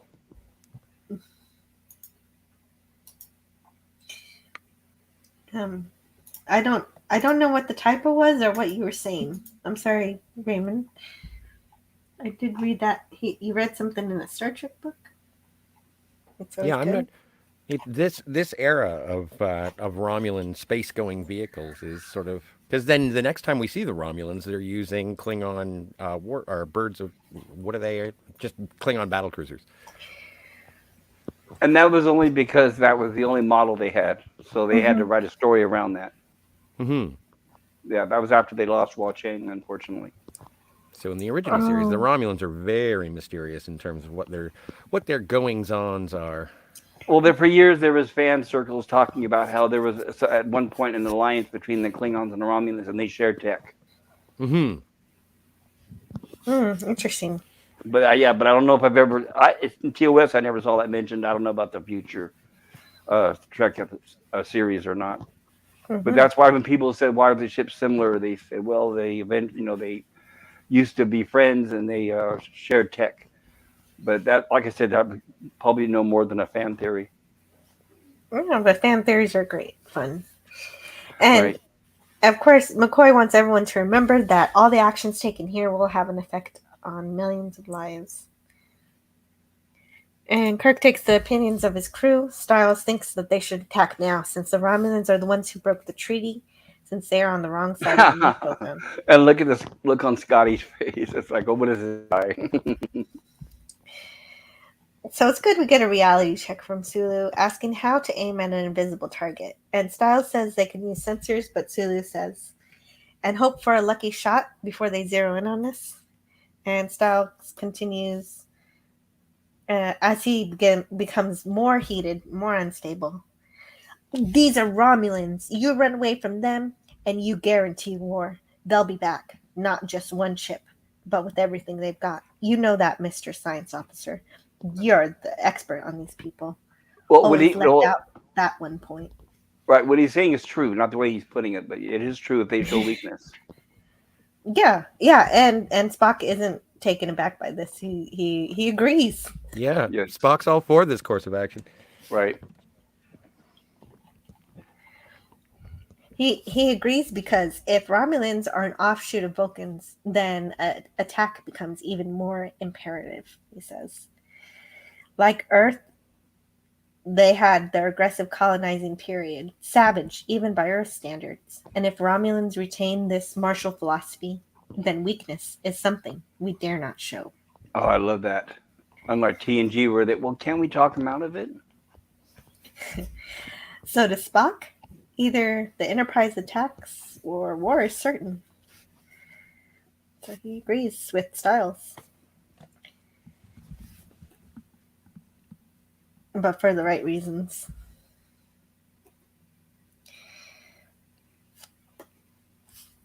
And Uhura is broadcasting tactical reports, waiting for a response. But in the meantime, their present course is fortunate because the Romulans are on the path to encountering Comet Icarus 4. And the comet has a normal ionized mass, a trail of frozen vapor particles. So they know that if the Romulan ship passes through it, the Enterprise should be able to see it, as it will leave a trail. Which makes Scotty very happy. He's like, oh, there it is. We're winning. Mhm. Great. Yeah, you're right. He's giddy about it. Yeah, he's just, all right, well then. I'm glad we solved this problem. Let's go get him. And so that's the encouragement they needed from the briefing. And they're back to battle stations. Everything looks like the Romulan ship is going to be revealed by the comet. It seems like a brilliant idea.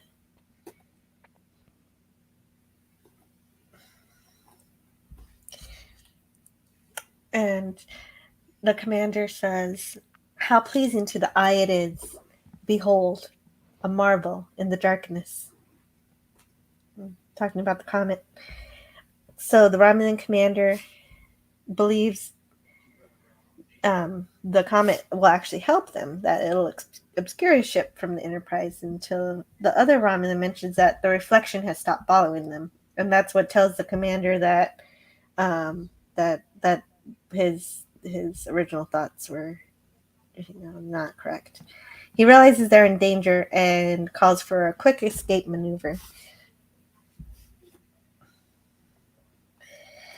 And since, if I'm describing this wrong, please correct me. I don't know.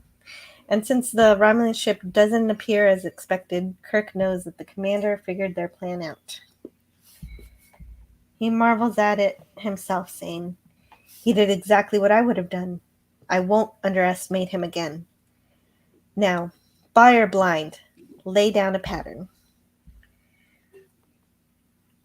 Now, this is before the series established photon torpedoes.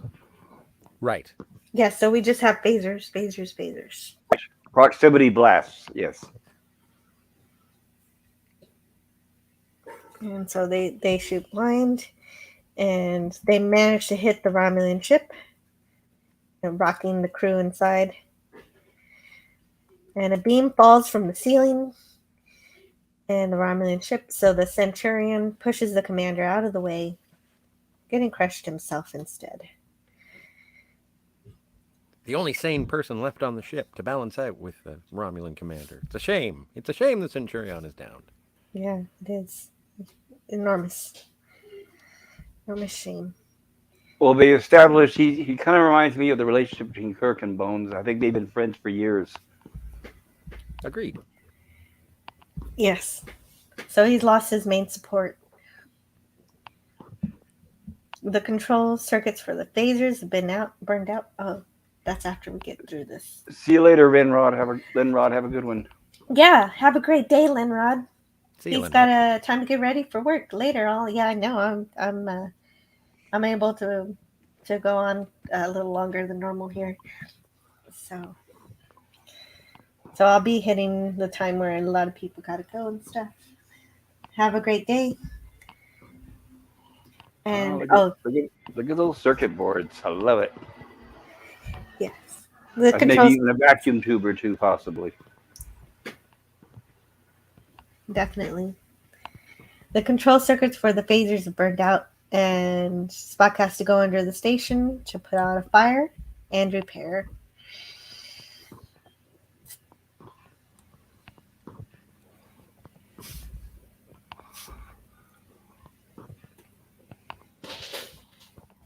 And now we can see the Romulan ship is firing its red plasma weapon. So, of course, Kirk tries to go to warp, which is great. Because if he hadn't at least tried this, I feel like the Enterprise would have been destroyed by this. I would have thought so as well. Yeah. Well, it's funny in the original special effects, I think the weapon was green, and it looked just like a smoke ring. It looked like it was just It did. cigar smoke blown into the camera lens. Right, and it dissipated as it got closer to the ship because the ship was in full reverse. Yeah, exactly. So right, that's why the blast had minimal effect, I guess, compared to what it could have done. Yes. But they, in updating the effects, they changed a little, but not too much to make it totally different.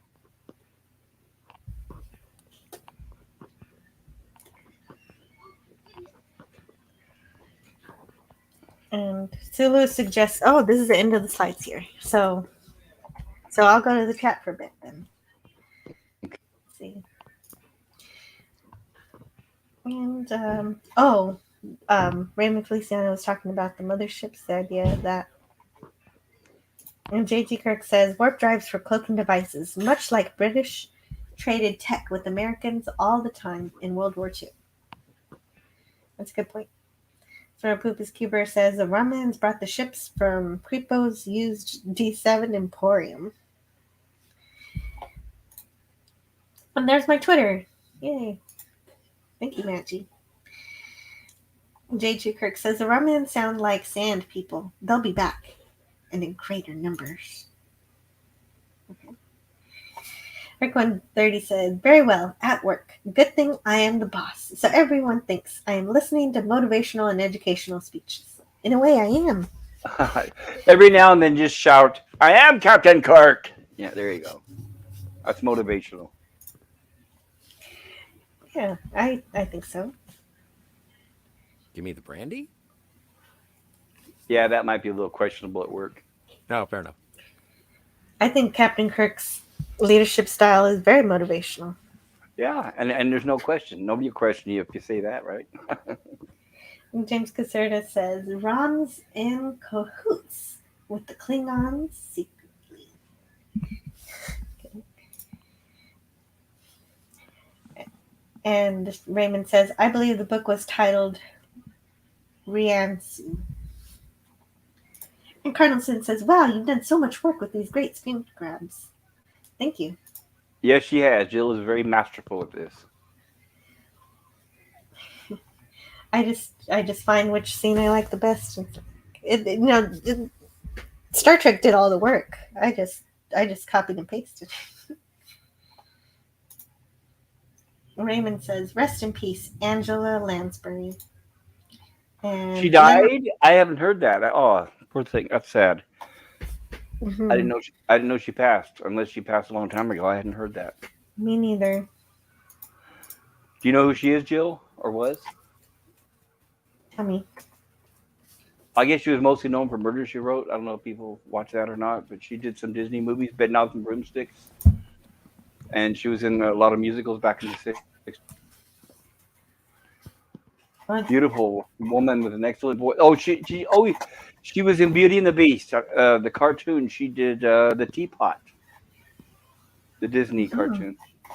Oh yeah, I know that. I know her from that. Then I figured you'd know that, right? She was the little tea kettle or teapot, whatever that's called. yeah, I'm a '90s kid, so that you got me there.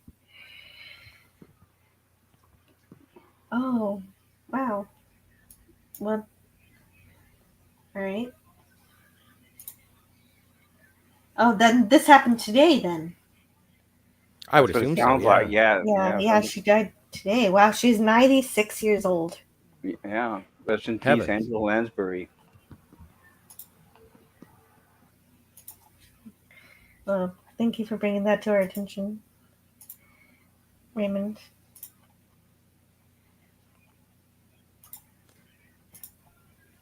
And Raymond, Lenrod, Raymond is going to send you an email. And J.T. Kirk says, Photon Torpedo. Away! I love that scene. That's a great scene in the motion picture. Mm-hmm. It's what happens if you go through a wormhole. Yes, yes.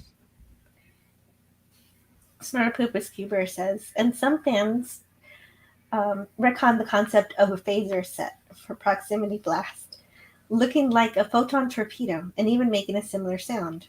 Of course, they sound alike in space because there is no sound. Yes, the sound is just for us to have fun with. We realize sound does not happen in space. I always hit mute when I'm watching. When I go to space. When they go to Just- space. Yeah, just to maintain the illusion. That would have meant that the show was over, but I have more time than normal. So I'm turning that off. And unfortunately, Jill, Snoopy is not letting me get away with murder today. So unfortunately, I think I'm going to have to duck away. Okay. Yeah, understandable. I'm sorry Everything will be fine. if it weren't for that No. little quadruped. Yeah, well, no, And- no, your dog is very important. Take care of him. Right. I will. Scotty, you do your business. When you come back, mine with my pooches.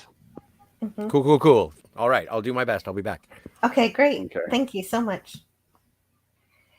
And Poopa says, that's a weird setup. Firing phasers from a control room, but the critical circuitry is on the bridge.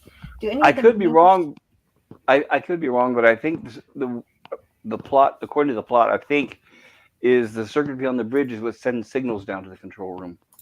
And the circuitry, if it blows up on the bridge, they can't send signals down to the control room, is what I'm guessing. Unless they do it over the speaker, I guess, which they could have Interesting. done. And we hadn't thought about that before. They could do it over the speaker and say, "Oh, the control's out, but fire those phasers." Yeah. Yeah, that is weird.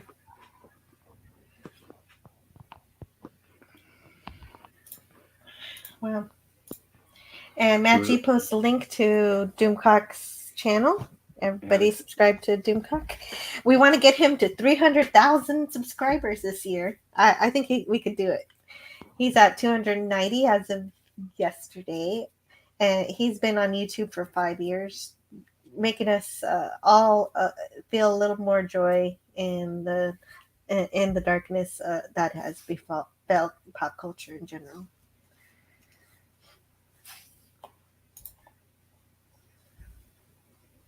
And James Caserta continues the TMP. Belay the order. Right, because Kirk wants to fire the torpedoes, but that's not the right idea. So. Not with the ship the engines on imbalance, right? Mm-hmm. And Tony Stark's got to go to work. Great review, sending all the love. Yes, have a great day, Tony Stark. Take care, drive safe. Mm-hmm. Yes, and happy 5th YouTube anniversary. Absolutely, Miss Queen Jess. And Snarpoopus Cuber says, you never saw the phaser control room again, or even heard a reference to it. From then on, they fired weapons from the bridge. Yep. But for this episode, I believe it, and it makes sense. It's weird, but I let it happen. Raymond says, I have chores to do. I'll talk to you tonight and tomorrow. Take care, Raymond. Yeah, Thanks have a great day. Yeah, thanks for stopping by, Raymond. And hello to Captain Infinity. How you doing? And Matt G says laters to Raymond. And so we're back to the episode. Hello, Captain. And right, I still have to change to the third part of our slides. Okay.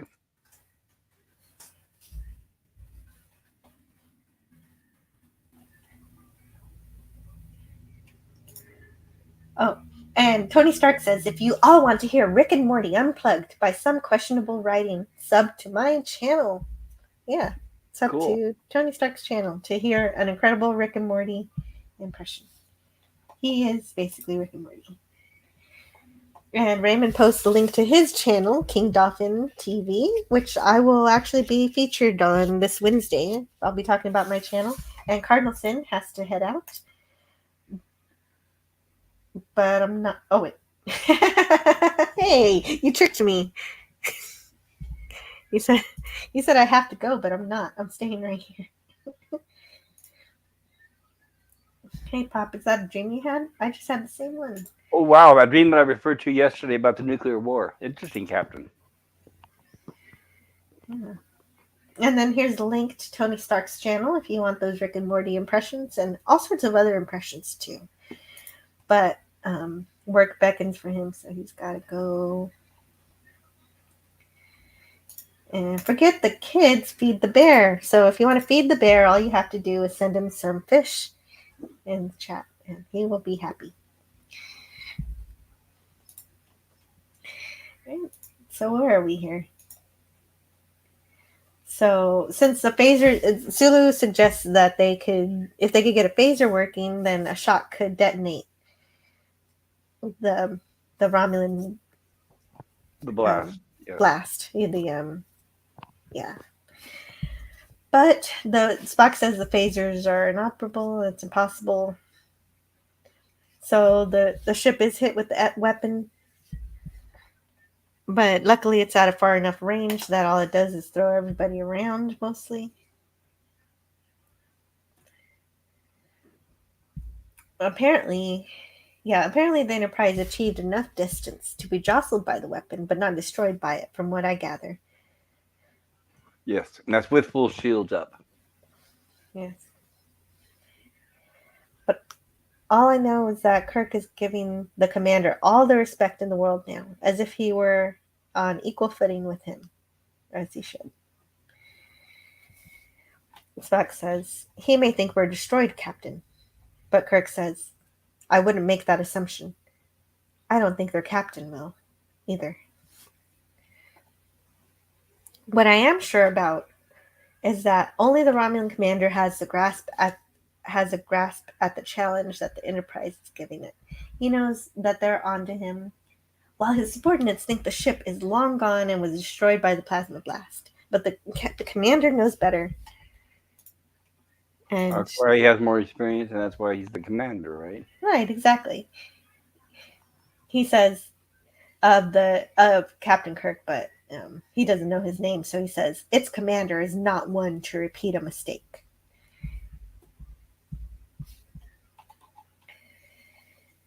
And now the Enterprise has followed the Romulan ship to the edge of the neutral zone.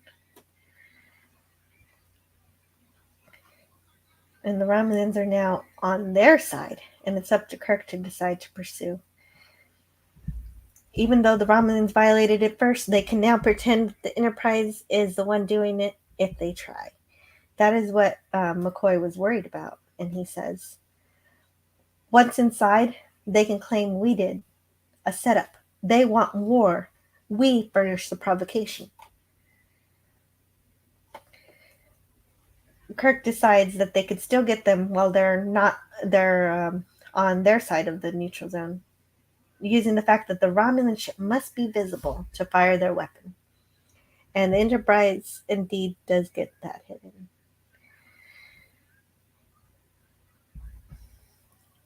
And Kirk makes the difficult decision that could mean war.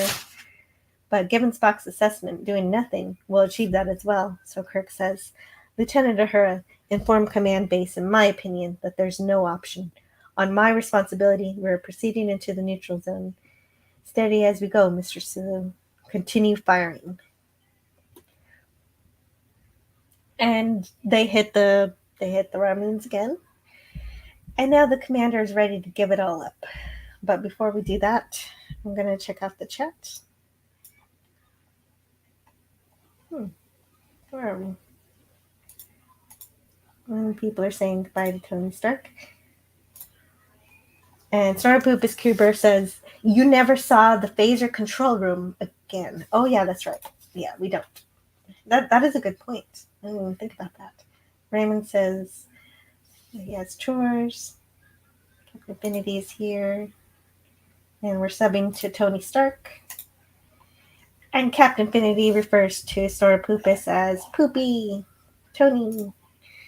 But Tony has to go.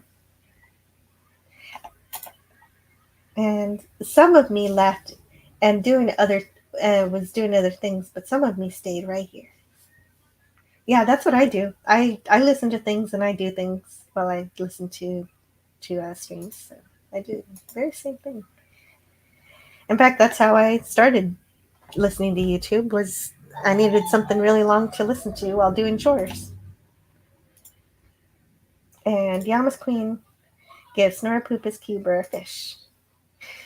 Snarfle's a tasty fishy. Nom nom.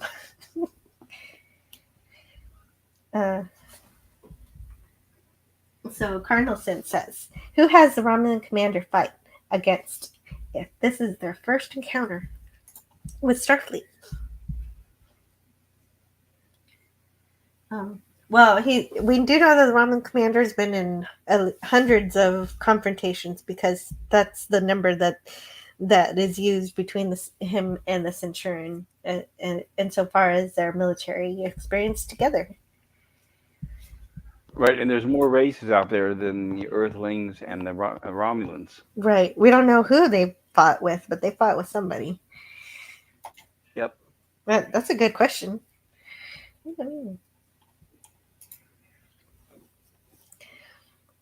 And here. Yeah, I always thought it was very handy. They had that couch right there on the bridge. Nice, isn't it? Very comfortable. Mm-hmm. It's true. Weather. That saves on having to set up a sick bay. Yeah, yes. And so now the commander, he's going for broke here, trying to play as if his ship is destroyed so he can get his crew home. He sends out Jabri and says, the body of the Centurion 2. Forgive me, old friend, but I must use all my experience now to get home. I'm not dead yet. Just kidding. Or Monty Python joke. Well, it worked on me, so it must be timeless. So he's using debris, including the body of the Centurion, as a ploy to make the ship appear as if it's been destroyed. It's a really dark move to use a body for this, but it does help sell the state of the Romulans.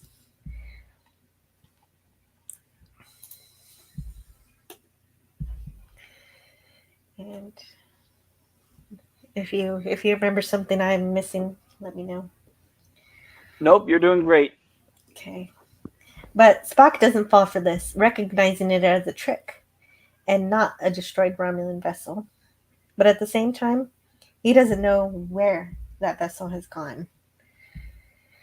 So Spock didn't fall for it, but the Romulan ship managed to disappear all the same.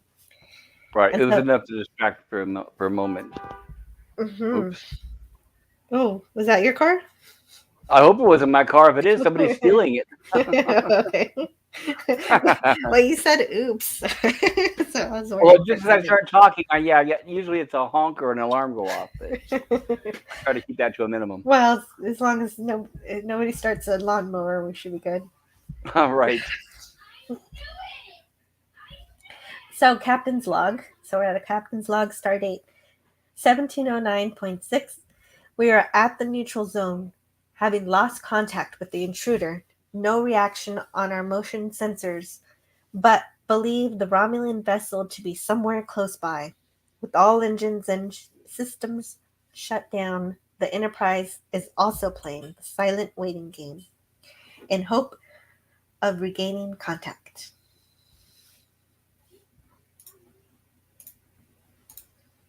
Yeah, against whom? We don't know. But not humans. Carnelson says, is this the episode where they load a nuclear device along with the trash and send it out? Yes, sir. Yes. Nuclear device. That gets Captain Finley's attention.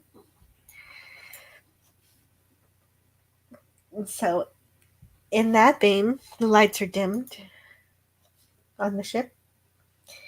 And the systems are shut down to minimums. Well, they're playing dead. And everything is still and quiet while Spock works on the transfer coils to the phasers. And yes, playing possum. Both ships are trying to do that.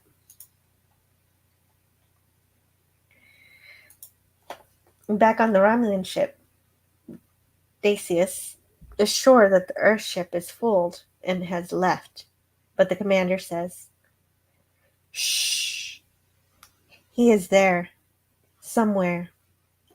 I feel it." So then we get another captain's log supplemental. Now motionless for 9 hours, 47 minutes.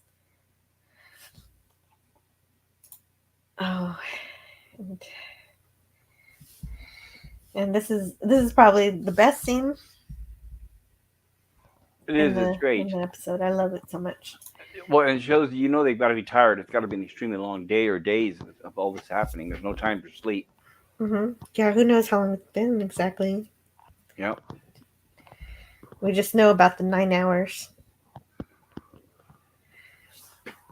So, Sorapubis Cuber says, did they get it from a nuclear vessel? Well, so the Romulans had a nuclear device on their ship to use for self-destruct, right? Right.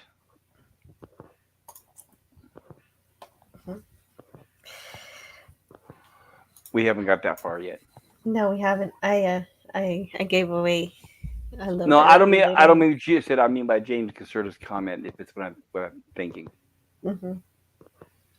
How about a nice game of tic-tac-toe? Yaman Rand is trying to see if Kirk needs some coffee.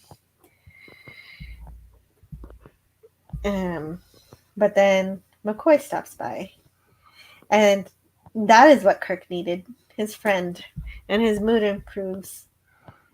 I wanted to make a quick comment about her hair. I was reading about it just this morning I was reading about it this morning in the book. Is that William Tice, the costume designer, built up the hair and said, "Okay, this is fine." There's like a bouffant style, kind of like that the lady we saw in Quantum Leap the other night, similar to that. And Gene Roddenberry came in and said, "No, that looks like something you'd see on the street. I want to see futuristic. I want to see futuristic." So him and Tice got together and started adding and tucking and adding and all this to her hair, and they even lacquered it to where every hair would stay in place. Yeah, I always thought it was a wig, but that's really her hair. No, it is a wig, is what I'm saying. Oh, they okay, even lacquered it, right. Okay. Okay. And there was a joke around the set that you could hit it with a brick and not put a dent in it. That's great. All right, go ahead now, Jill. Thank you. No, that's fine. That's a good. I've always wondered about that hair. That was her safety helmet, right? Well, there you go. She could ride a bicycle. And he says, "Sorry, spoilers." Well, you can't really spoil something 56 years old, so it's okay. And the son of Richard says, "Hate to jump track with bad news. However, just learned of the passing of the legendary actress Angela Lansbury from Gaslight to Murder, She Wrote and Beauty and the Beast. An incredible talent." And yes, we got this information also from King Dolphin. Rest in peace, Angela Lansbury. Yeah. Yeah, rest in peace. And I don't mind there being any kind of news that's related to pop culture, especially when it's one of the souls on the earth leaving us. And Snortopoopas Cuber says, Rand just wants to see if Kirk sleeps in his skivvies. And James Caserta says, she used a phaser and sap. That's one way to do it. And Matt G wants you to share this stream. That's one thing I never ask people to do is share. That's a good idea. Thank you, Matt. Yes, you guys. If you're enjoying what you see, please hit the like button and sub to Anti-Derivative Jill's channel if you haven't already done so. Mm-hmm. I'm 30 away from 300, so that could be fun. Incredible! You're moving fast, much better than I am. So I give you credit. Yeah. No, well, you had quite the take back when your channel got destroyed. Yeah, a slight setback, yes, but right, that was my motivation to continue and keep going, right? Mm-hmm. Snortopoopas Cuber says Rand's hair also contains a phaser array and a coffee maker. Oh, so that's why she's always offering coffee, is because she can make it on the go. Right, basically she went from a bouffant to a beehive hairdo. Mm-hmm. And Captain Finley says, I don't know, I'd rather consider Rand's visual similarity to Victoria than think about random deaths. Oh, no, it's not random if it happened today, Captain. It's important. John Rendell says, hello? Hey, John Rendell. Hi. And Rand has a crush on Spock. Wait a minute. I thought it was Nurse Chapel that has a crush on Spock. Yeah, it's Chapel. Yeah, so Rand has a crush on Kirk. But On she's... Kirk. They have a crush on each other, actually. It's just they don't act on it. Because right. he outranks her. He's the captain, right? And he's in love with his ship, right? Right. Exactly. And so McCoy comes in the room, and Kirk's feeling better at seeing him. And at this point, I'm just going to read what I see here, because what they say is better than anything I could say. Sounds good. Kirk says, I wish I were on a long sea voyage somewhere. Not too much deck tennis, no frantic dancing, and no responsibility. Why me? I look around that bridge, and I see the men waiting for me to make the next move. And Bones? What if I'm wrong?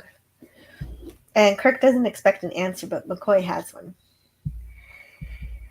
Something I seldom say to a customer, Jim.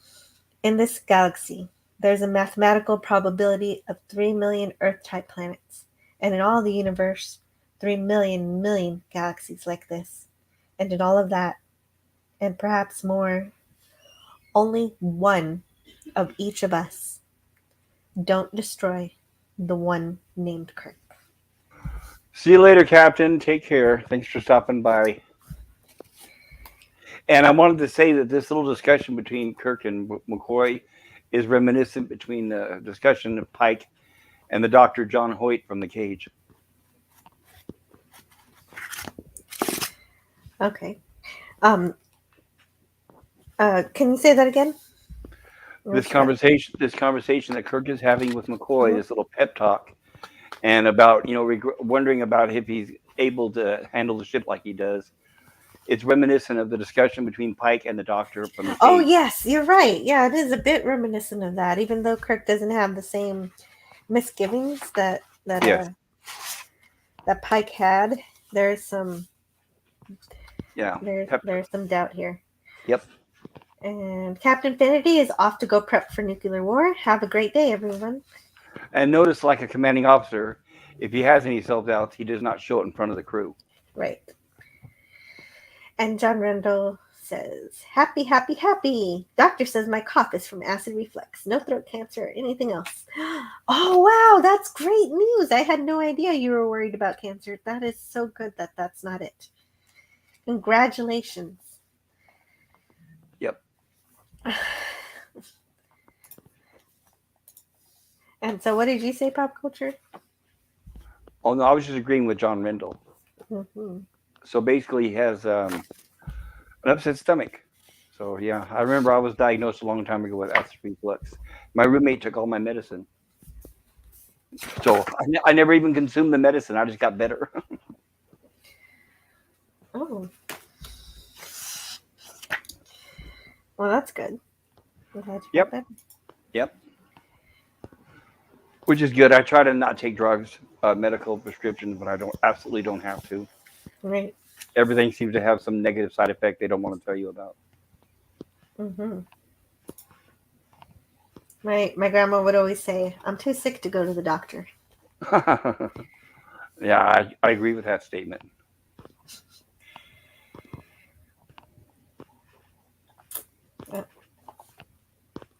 But anyway, I just like that moment.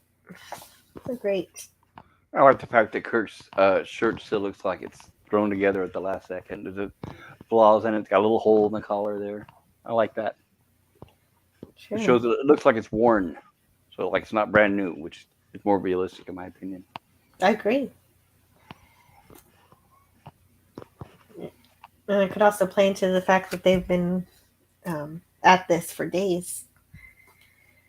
You don't know. And Spock is finishing the repairs on the phasers and accidentally sets off a signal for the Romulans to spot, and they close in.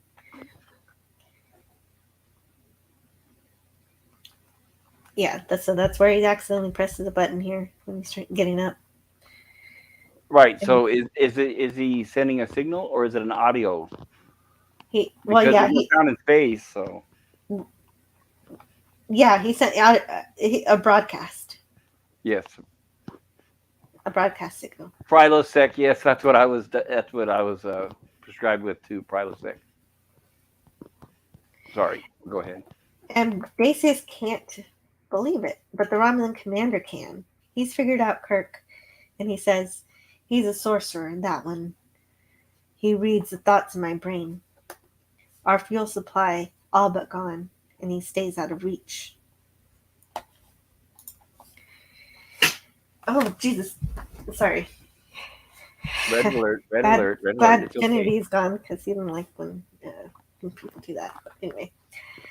Oh, I'm sorry.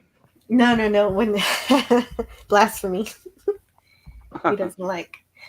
But I thought the cat was about to throw up on the bed. That's why I was flipping it. Oh, okay. Just like the commander is losing it, and in desperation to survive or cause total annihilation, either being a good choice, either being a good choice for him at this point. I mean, whether he survives or causes destruction, I think are both options for him. Yes, that's true. And so he pulls out some old style nuclear warheads, typically only used in self-destruction, which seems inevitable to him anyway at this point. So why not try them against Captain Kirk? The commander shows he is just as willing to. He doesn't give up.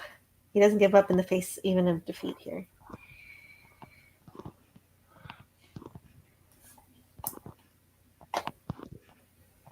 So at first, Spock thinks that it's just debris again, that same trick from before, except now there's a metal-cased object that alerts Kirk. He turns the phasers to it just in time to detonate it before it reaches the ship. There's a big explosion, and everyone's tossed around. And the Enterprise is askew and motionless. Yeah, it's heavily listing. Yes.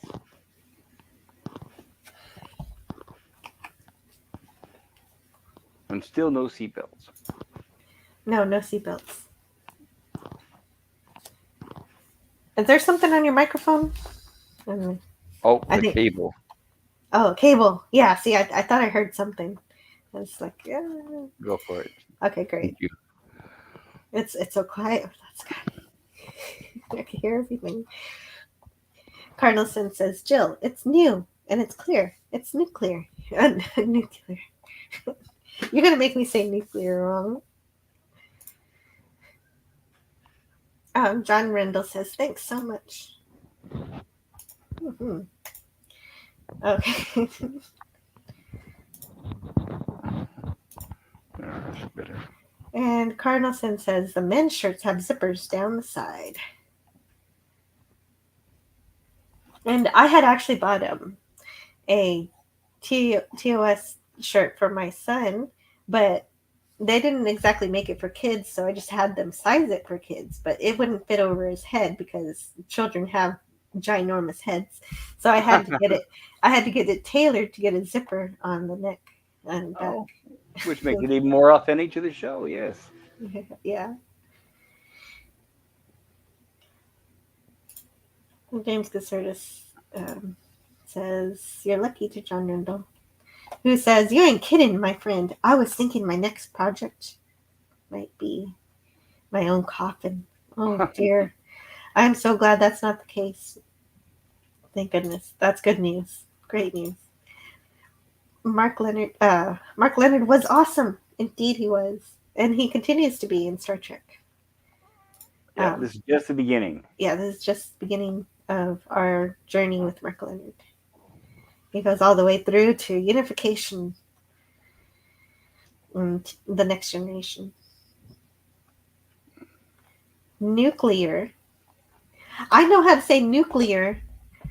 I was just copying your joke from earlier. John Rendell says, camera tilts left, you tilt right. Jesus Christ. Okay, I did it again. Sorry. That's the same thing I used to correct people. Oh, no, you're doing fine. I know. Carnelson's trying to make me self-conscious over here. Not cool. Okay, so So now this ship is actually without power. It's not playing dead. you're right. And Decius is thrilled by this. Yes. And the commander is enraptured that they have met a draw. The Romulans can retreat now with their lives just as he wished, but the politics of his species won't allow him this wish to save his crew. Not the same luxury that Kirk has.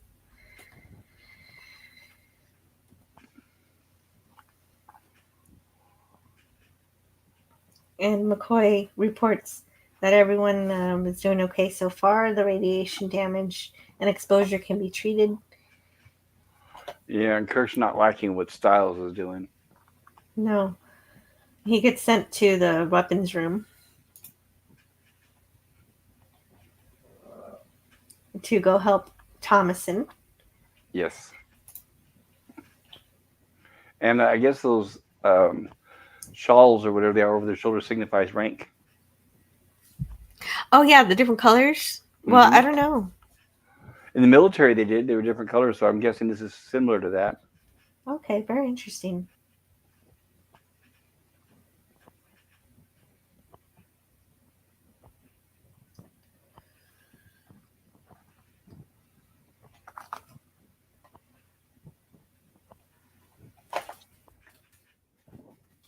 Hold on just a second.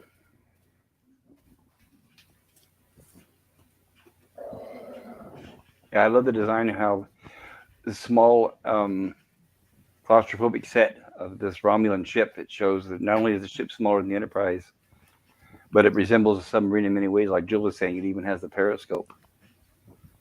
And I know that a lot of that was to save budget, but I think it was really effective. It makes it look much better. It doesn't. They don't exactly have all the big cozy quarters like the crew members do aboard the Enterprise.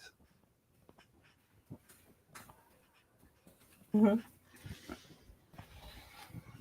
Okay, hold on just a moment.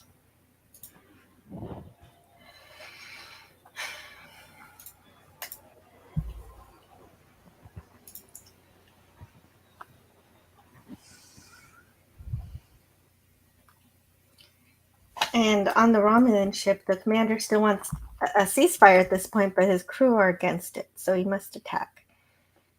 And Spock offers his help in the weapons room to Styles, who's working with Timson, and Styles refuses. But then he notices some purple gas escaping from a seal, and definitely from the damage that the warhead caused. Yes, phaser coolant.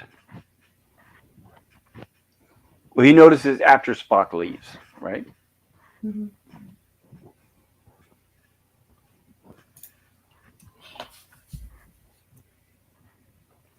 And J.T. Kirk says, won't nukes be largely useless in space? There's not atmosphere to hear or create a shock wave. The only thing you're doing is creating a spherical zone of radiation. What did they use on that asteroid that we just shot that, or that projectile we sent to that asteroid to maneuver it? And I know we sent explosives off on the moon's surface.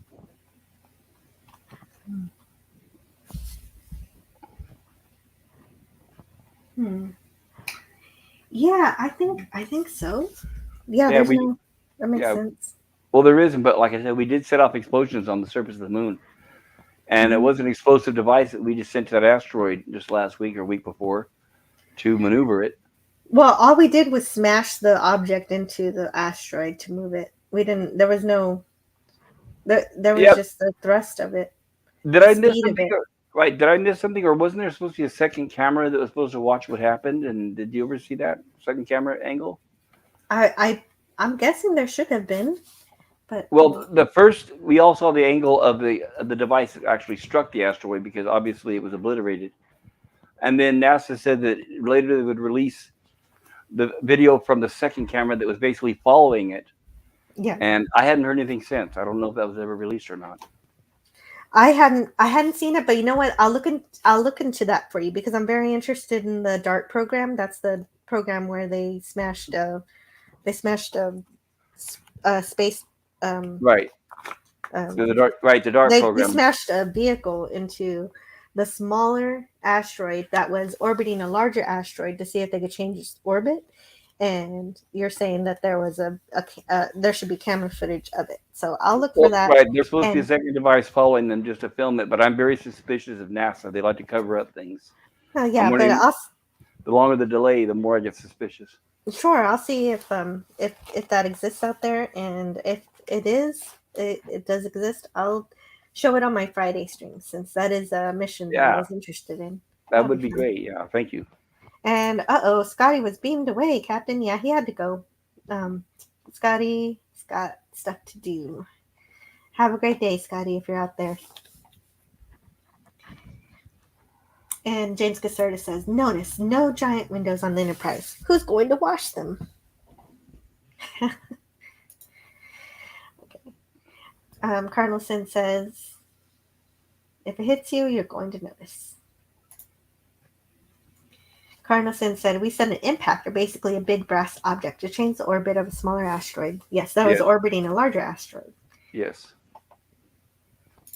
Yeah, I know. Oh, bye, Scotty. I know. I Take feel care, that. Scotty. That's my sentiment exactly when Scotty leaves. Yeah, Scotty. Well, he did leave a message in the back room saying he had to leave. He had an emergency. Yeah, right. And that's totally fine. Yep. Well, we'll see him next time. He will be back for what little girls need of. You can be sure of it. But I know we definitely, positively sent nuclear devices to the moon to set off controlled explosions because they said the moon rang like a bell. Mm-hmm. And J.T. Kirk says Klutzman will go and wand wash them. He knows all about the filth. Wand wash. I don't know.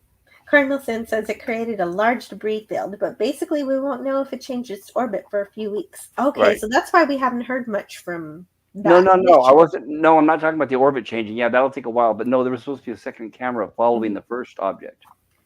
Right. Yeah, because now it's got to measure how everything's going on now. Right, which takes a while. Right. Definitely. But yes, that's two different subjects.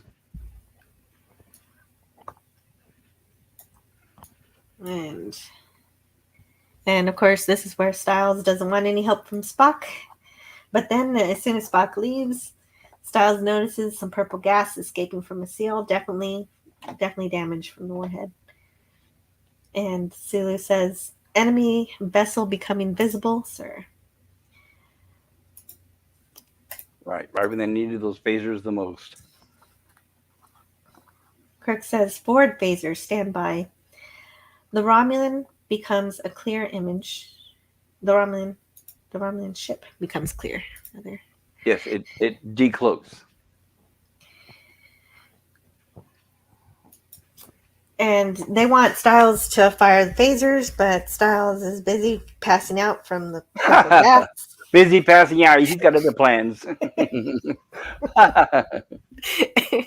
So, but Spock realizes something's wrong here, and well, he heard the captain over the intercom saying, "Phasers, why aren't you firing those phasers?" Mm-hmm. And so, yeah. So he runs back. He runs back with the clipboard, and the room is full of purple smoke. And Spock enters as Styles tries and fails to reach the firing button. He activates the controls, and the phaser pulse hits the Romulan ship. And on the bridge, Kirk asks Sulu to move into orbit of the Romulan vessel. And on the view screen, we see the wrecked room and just the commander on his feet. And Kirk wants to. Oh yeah, go ahead. Well, I was going to say this is very reminiscent of Wrath of Khan, right? At the end. Right. And Kirk wants to save the survivors of the Romulan ship, but the commander says, "No, no, that is not our way. I regret that we meet in this way. You and I are of a kind.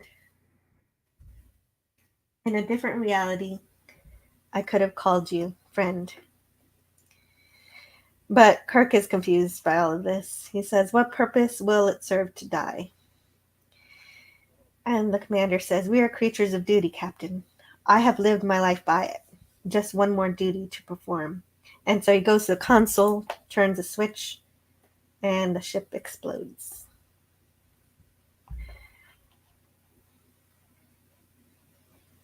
Sorry for the guy. Yeah, me too. He would have been a great antagonist for the show if he could have survived this encounter. But I'm fine the way it ended. It was the right ending for this episode. And so everybody's okay, of course, except for Tomlinson. He's the only casualty. The boy who was getting married this morning. Unfortunately, yeah. Yeah, so he's the only one who died from the purple gas.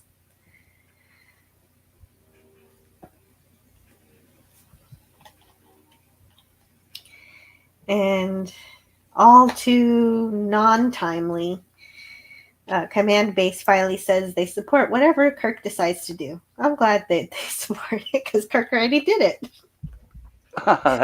Yes. Imagine if Kirk was like, "Oh, I better wait to see what Command says." I know, right?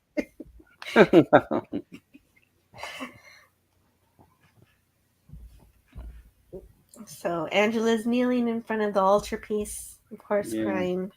Right. Basically went from a wedding to a funeral, sadly. Yeah, yeah. And so this is where the hugging and the crying makes sense in Star Trek. There's a real loss here.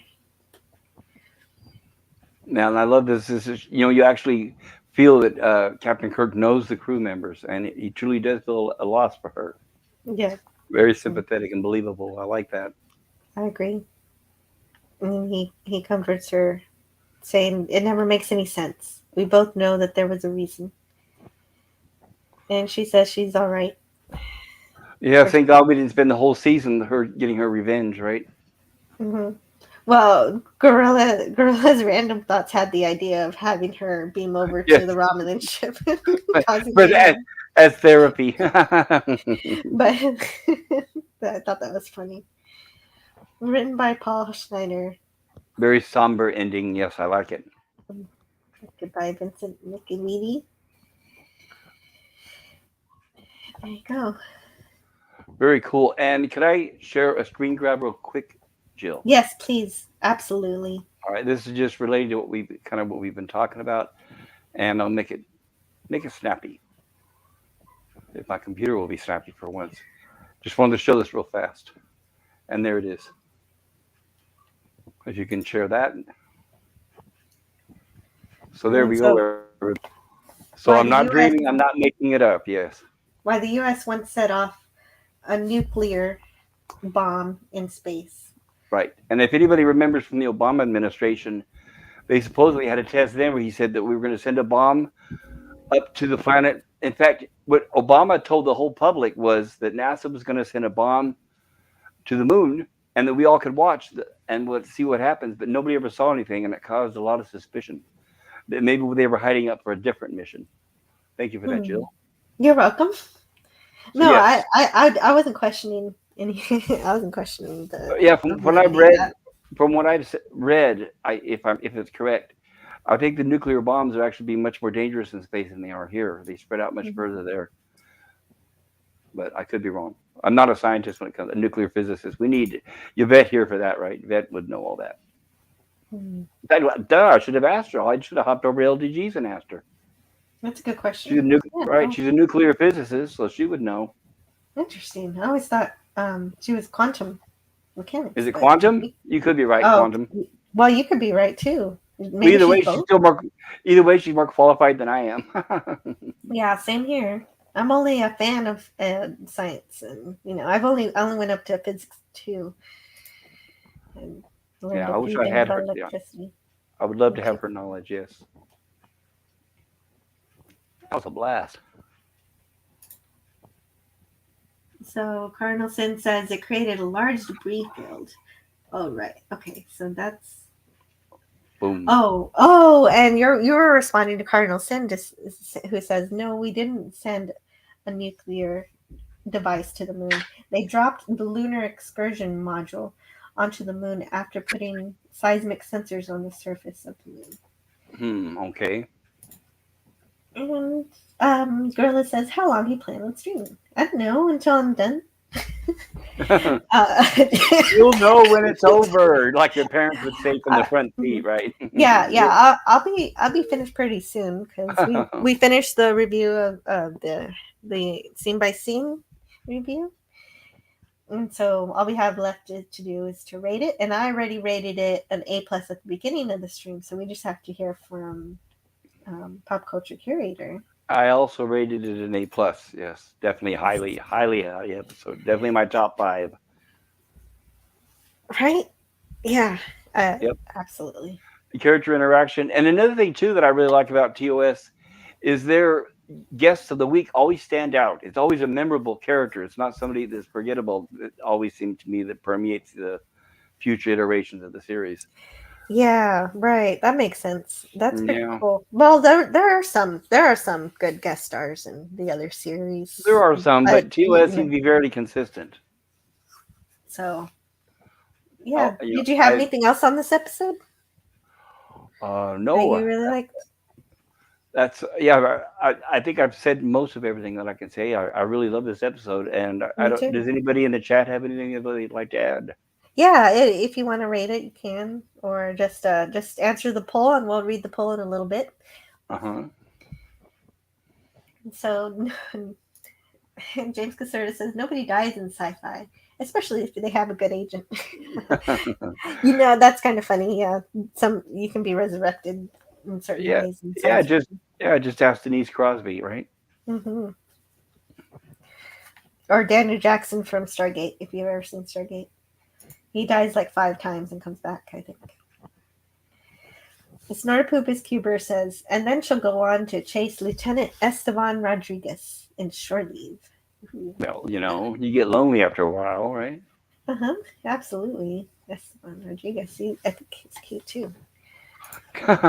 And Cardinal Sin says, thus freeing up Mark Leonard to play Sarek in the future. Indeed.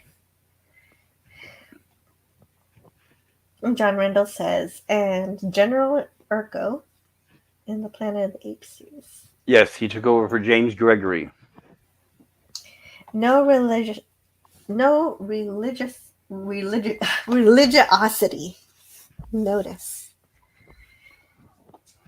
Oh, right. Nope. When she's praying, well, she's not praying, but where she's kneeling at the chapel and crying. Yeah. Well, back then they weren't allowed to show Catholicism on television. Well, not only that, but Gene specifically didn't want to offend anybody about their religion. He wanted to be respectful to everyone. Which is excellent, right? Not preaching to us, right? Mm-hmm. Cardinal Sin says it wasn't on the moon. It was an effect to get rid of the Van Allen radiation belt, which, of course, made them even more radioactive. Yeah, that's a different event than what I was speaking of, but okay. JT Kirk says, either way, she's going to know more than us. Yeah. Oh, yeah. Where's Yvette to help us with this Star Trek? I know. Right. I should have messaged her. Yeah, next time I see anything nuclear, I'll call her. James Caserta says soft science. This episode was soft science. Soft science, but heavy on the military reality. Yep, and the suspense and the action, I loved it, and it was well paced. It wasn't boring. Me too. I just love this episode so much. So. Mm-hmm.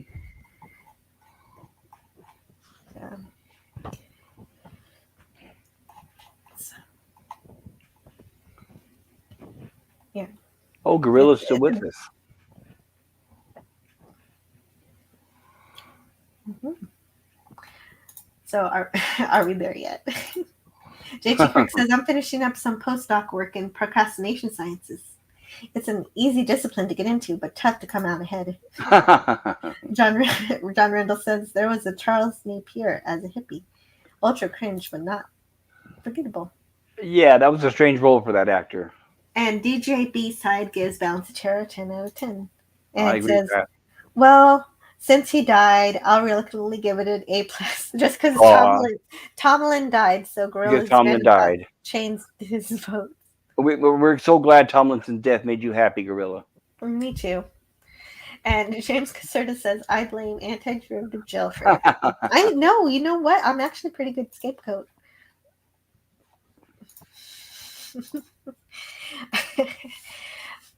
Okay. And Somebody scratching? No, that's my wheel. That's my wheel. Oh, okay. Gotcha. Boy, it is quiet. Yeah, I know it's so quiet without Scott here. No, we did dozens and dozens of reviews without him, and it didn't seem weird. Yeah, well, and not only that, but it's quiet in your house. Oh yeah, that's right. Because my daughter is at daycare, and my son is playing video games because he's got the week off for That'll keep him fall busy. break. Yeah, that keeps him busy. I'll make him go play outside in a little bit. Get some sun. Mm-hmm.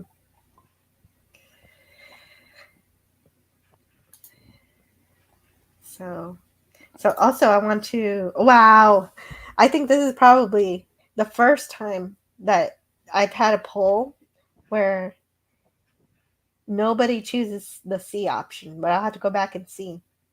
That's great. Everybody gives it either an A or a B. Fantastic. So I'm going to end the poll. Thank you for your input, everybody. We appreciate that.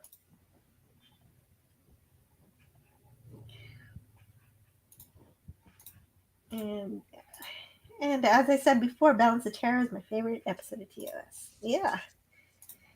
Yeah, it's incredible. Let's see. What did I say in my review of it?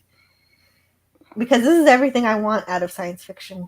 Because of how it relates to reality, but still is looking forward to the future. Right. Without hammering over our heads, right? Right. Exactly. I miss TV being this way, and I especially miss Trek without the cuss words and the. Oh well, we don't consider that. We don't consider that Star Trek. Yeah, I just can't believe what they've done to it. It's just horrible in every way. Yeah, for me, I know that you're mostly the original series, but I consider anything from 1966 to 2005, the 365. That's fine. To be Star Trek, including the 10 movies. Okay, a lot of people do. Mm-hmm. And says, Gorilla's Random Thought says, well, Pop Culture, it's because she followed that video I sent her. Oh, wait, I don't know if she's seen that video no, yet. I still haven't seen it. I will see it. Oh. and Storm Pooper's Cuber says, Star Trek 23, The Search for Tomlinson. Who knows? Maybe someday we'll wait for it, right? JT Kirk says, 9 destroyed Federation outposts out of 10. This is a suspenseful episode that is light on the science fiction but high on the drama, action, and intrigue. The Romulans are a great addition to Star Trek. I love the Warbird. Agreed. Absolutely. There's so many good aspects of this episode. Yes, and I agree that the Star Trek with the curse words and stuff is not Star Trek. Absolutely. And I'm going to share the poll here because it's an incredible poll. I absolutely love it. Very cool. It was fun reviewing this episode too. Yeah, it is. It was. 3 hours? Yeah, 3 hours. Perfect timing. Oh. Okay. Let's see. I just want to make it a little bigger there. Yep, that's fine. That's too big. There we go. So, what grade do you give Balance of Terror? At 86%. 86% give it an A to A minus to an A plus. Nice. So I think that's pretty much the highest ever. And Yes, only 13% give it a B, and no one gives it any lower than that. That's how incredible this episode is. absolutely. And remember, we're still on the first season. I mean, that's how you do TV right. I don't know what I said to warrant that, but that's great. Because that's what I said literally. Yeah. So, and we have lots more fantastic episodes to go. We'll be reviewing What Little Girls Are Made Of next week. Oh, and one more thing about the Romulan Bird of Prey. I didn't read this page, so I'm just going to read it. About the Romulan Bird of Prey starship here. Another Okay. memorable creation that originated in the fertile imagination of artist Hua Cheng. The Romulan Bird of Prey drifts in and out of view in Balance of Terror, a phantom ship that made a strong impression upon Star Trek fans, even though it never received the screen time it deserved. Hua Cheng's model was presumably put out to pasture after this episode. The brief glimpse of a similar Romulan vessel the following year, in the Deadly Years, simply reused footage shot for this episode. The next Correct. time Kirk's crew had a close encounter with the Romulans in the Enterprise incident, the secretive species was traveling aboard a consignment of Klingon battle cruisers. The name Bird of Prey would live on, however. Assigned to a similarly stealthy enemy ship introduced in Star Trek III, The Search for Spock. That bird, however, was a Klingon vessel. And speaking of which, speaking of Klingon Bird of Prey, after this stream, the stream's going to end pretty soon. I know Bird of Prey 5 is having a membership stream if you want to go check that out. Hail Bird of Prey. Yes, he has an Yeah, excellent channel. Check it out, everybody. Yes. And he says, it's almost time for me to climb into the Ursign Hypno Chamber for a wee nap. And James Cassera said, I never heard a girl say that. Oh, what did... Oh, okay. Oh, that's what I said. Okay, that's what I said. All right. Tomlinson is later found on Orion selling Amway. Fire all phasers at him.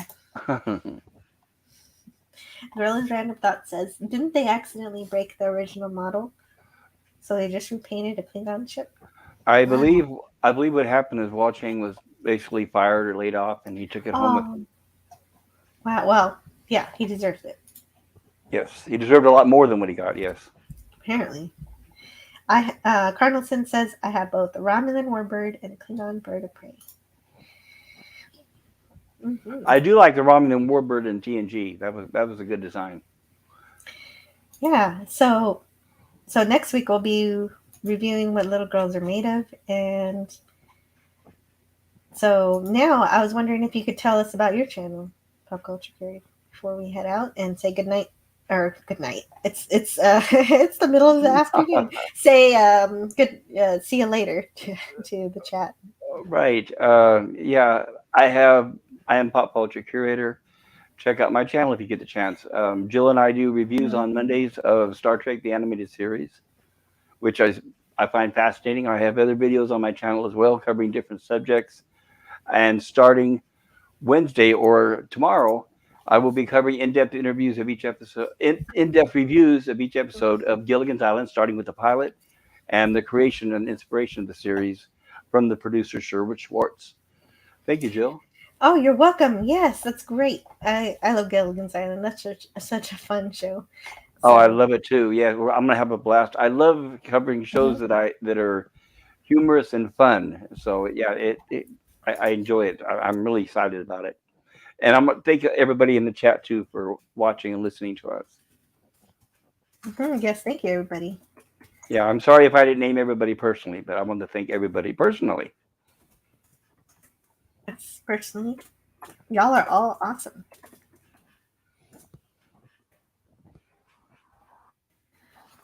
And hopefully And Dalek will feel better. yeah, I hope Dalek feels better too.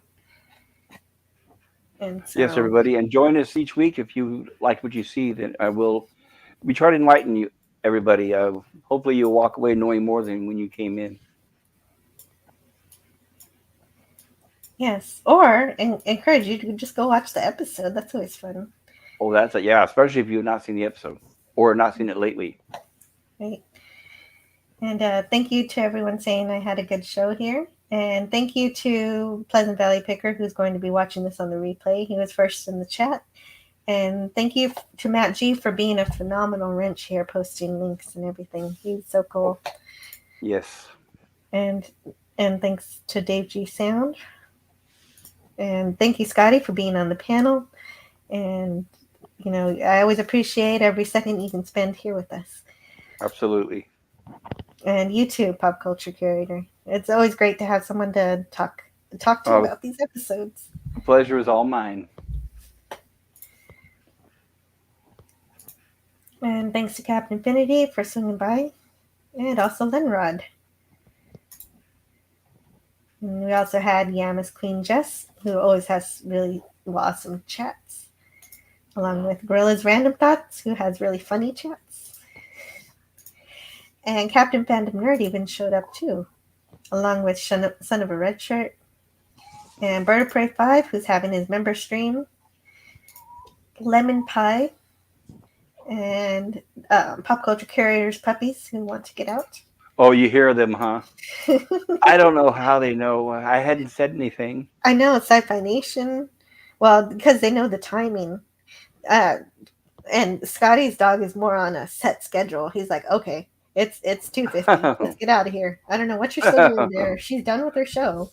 Right, and if you don't stop, I'm gonna go. Right. Yeah, so he's got to listen, and I'm sure other responsibilities come up and everything. Yep. And JD Lewis also was here. He says Happy Tuesday. And also Tony Stark was here before he had to go to work. That's also awesome. And Raymond Feliciano was here for a while. Then he had to go do some chores. And he's back here again. He's here for the end of the show. So good job getting back here right at the end. Nice. Yeah, thanks for coming back. Yeah, absolutely. And oh, right. Yeah. Actually, is it Dolphin or is it King? It might be King.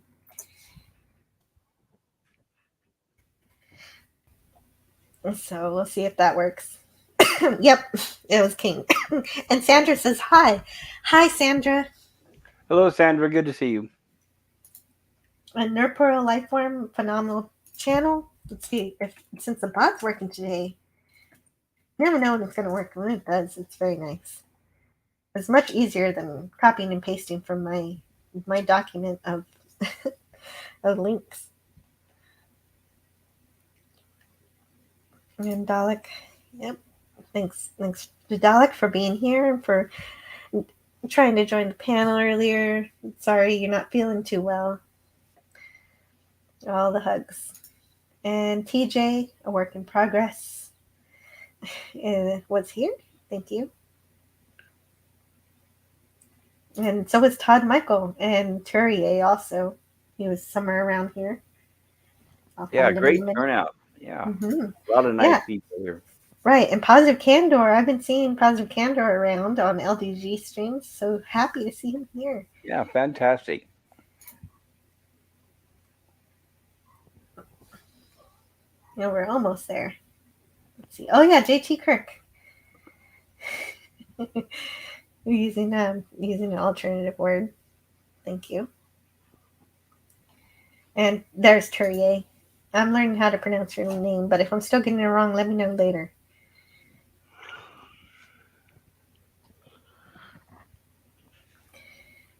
And it was so incredible talking about this stellar episode. There are two commanders of two incredible ships found their match.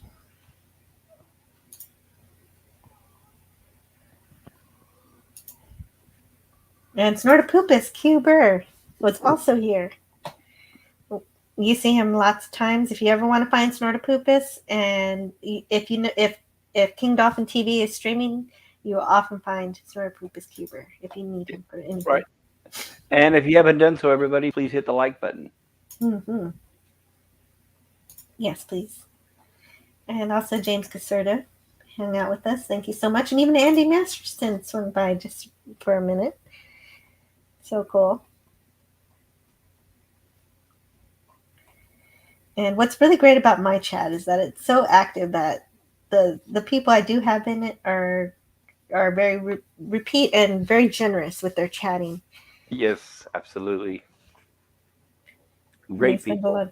and they spend a lot of time in there, which is very helpful to me to help bring out new topics, new things that I wouldn't have thought about.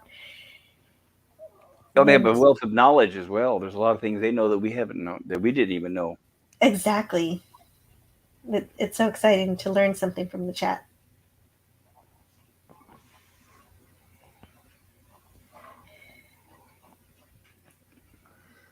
And oh wait, Claude Parrish was here, and I didn't even say hi to Claude Parrish. So hopefully you. Oh wait, maybe you just got here. Hello, wait, hello. Claude. Actually, that's the way Raquel says it. Your name is Claude, right? Yeah, I think it's Claude. It's Claude, and I just say it that way because that's what Raquel does, and so I get kind of That's how it's pronounced. It's fine. Mm-hmm. Thank you for putting that in there. You're welcome. That's the link to Pop Culture Curator's channel, and where you can find reviews of the animated series. And coming up tomorrow, Gilligan's Island. Right, with myself and good old Gorilla's Random Thoughts. Yeah, and maybe every once in a while he'll have a random stream if he feels like it. Oh, that'd be great. Mm-hmm. And also subscribe to the Fantasmagoriums show, which is Scotty R37's channel that he runs with his friends, where they talk about all sorts of movies and stuff. And right now they're doing Tarantino movies. Tomorrow they'll be reviewing Natural Born Killers. So that'll be cool. And here's the link to Dalek 451 and Cardinal Sin, which is a great channel with pop culture and paranormal stuff going on there. Interviews with some amazing guests. And Cardinal Sin says, great show. Thank you. And good night to James Caserta. Good night, James. Mm-hmm. And Potato Revan. Hello to Potato Revan. Good to see you, Potato Raven. Giving us the news about Angela Lansbury. Yeah, very sad. Mm-hmm. And thank you, Dave G. Sound. Thank you, Dave. And Claude says, I sit here so long that my butt should be wearing a red shirt.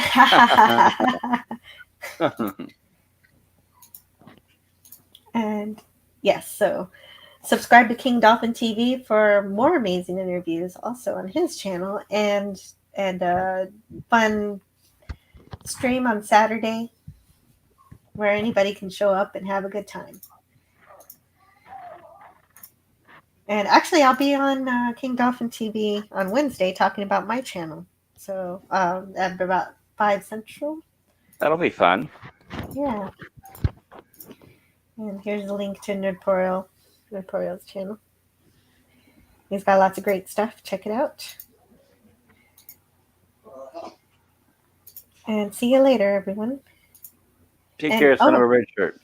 Yeah. Hello to Molecular Arts. Great to see you. Hello, Molecular Arts. Welcome.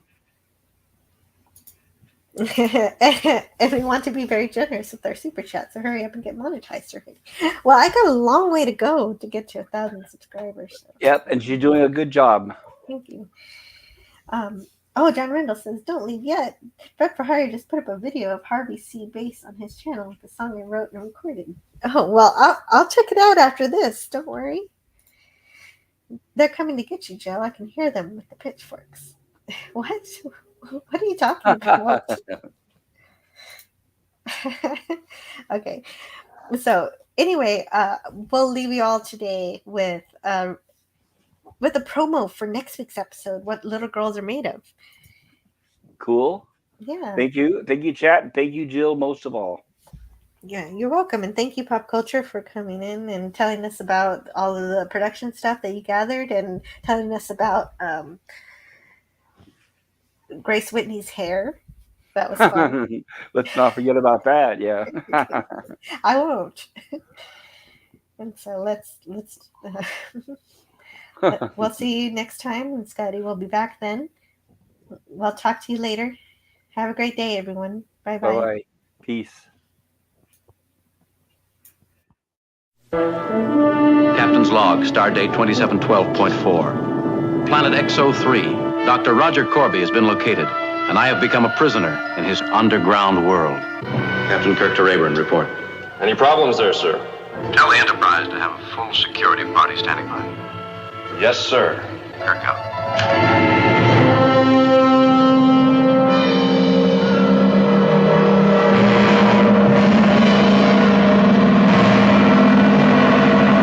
Captain, are you all right? You sound tired. All under control, Mr. Spock. Dr. Corby has made some fascinating discoveries. Stand by for regular contact. Kirk out.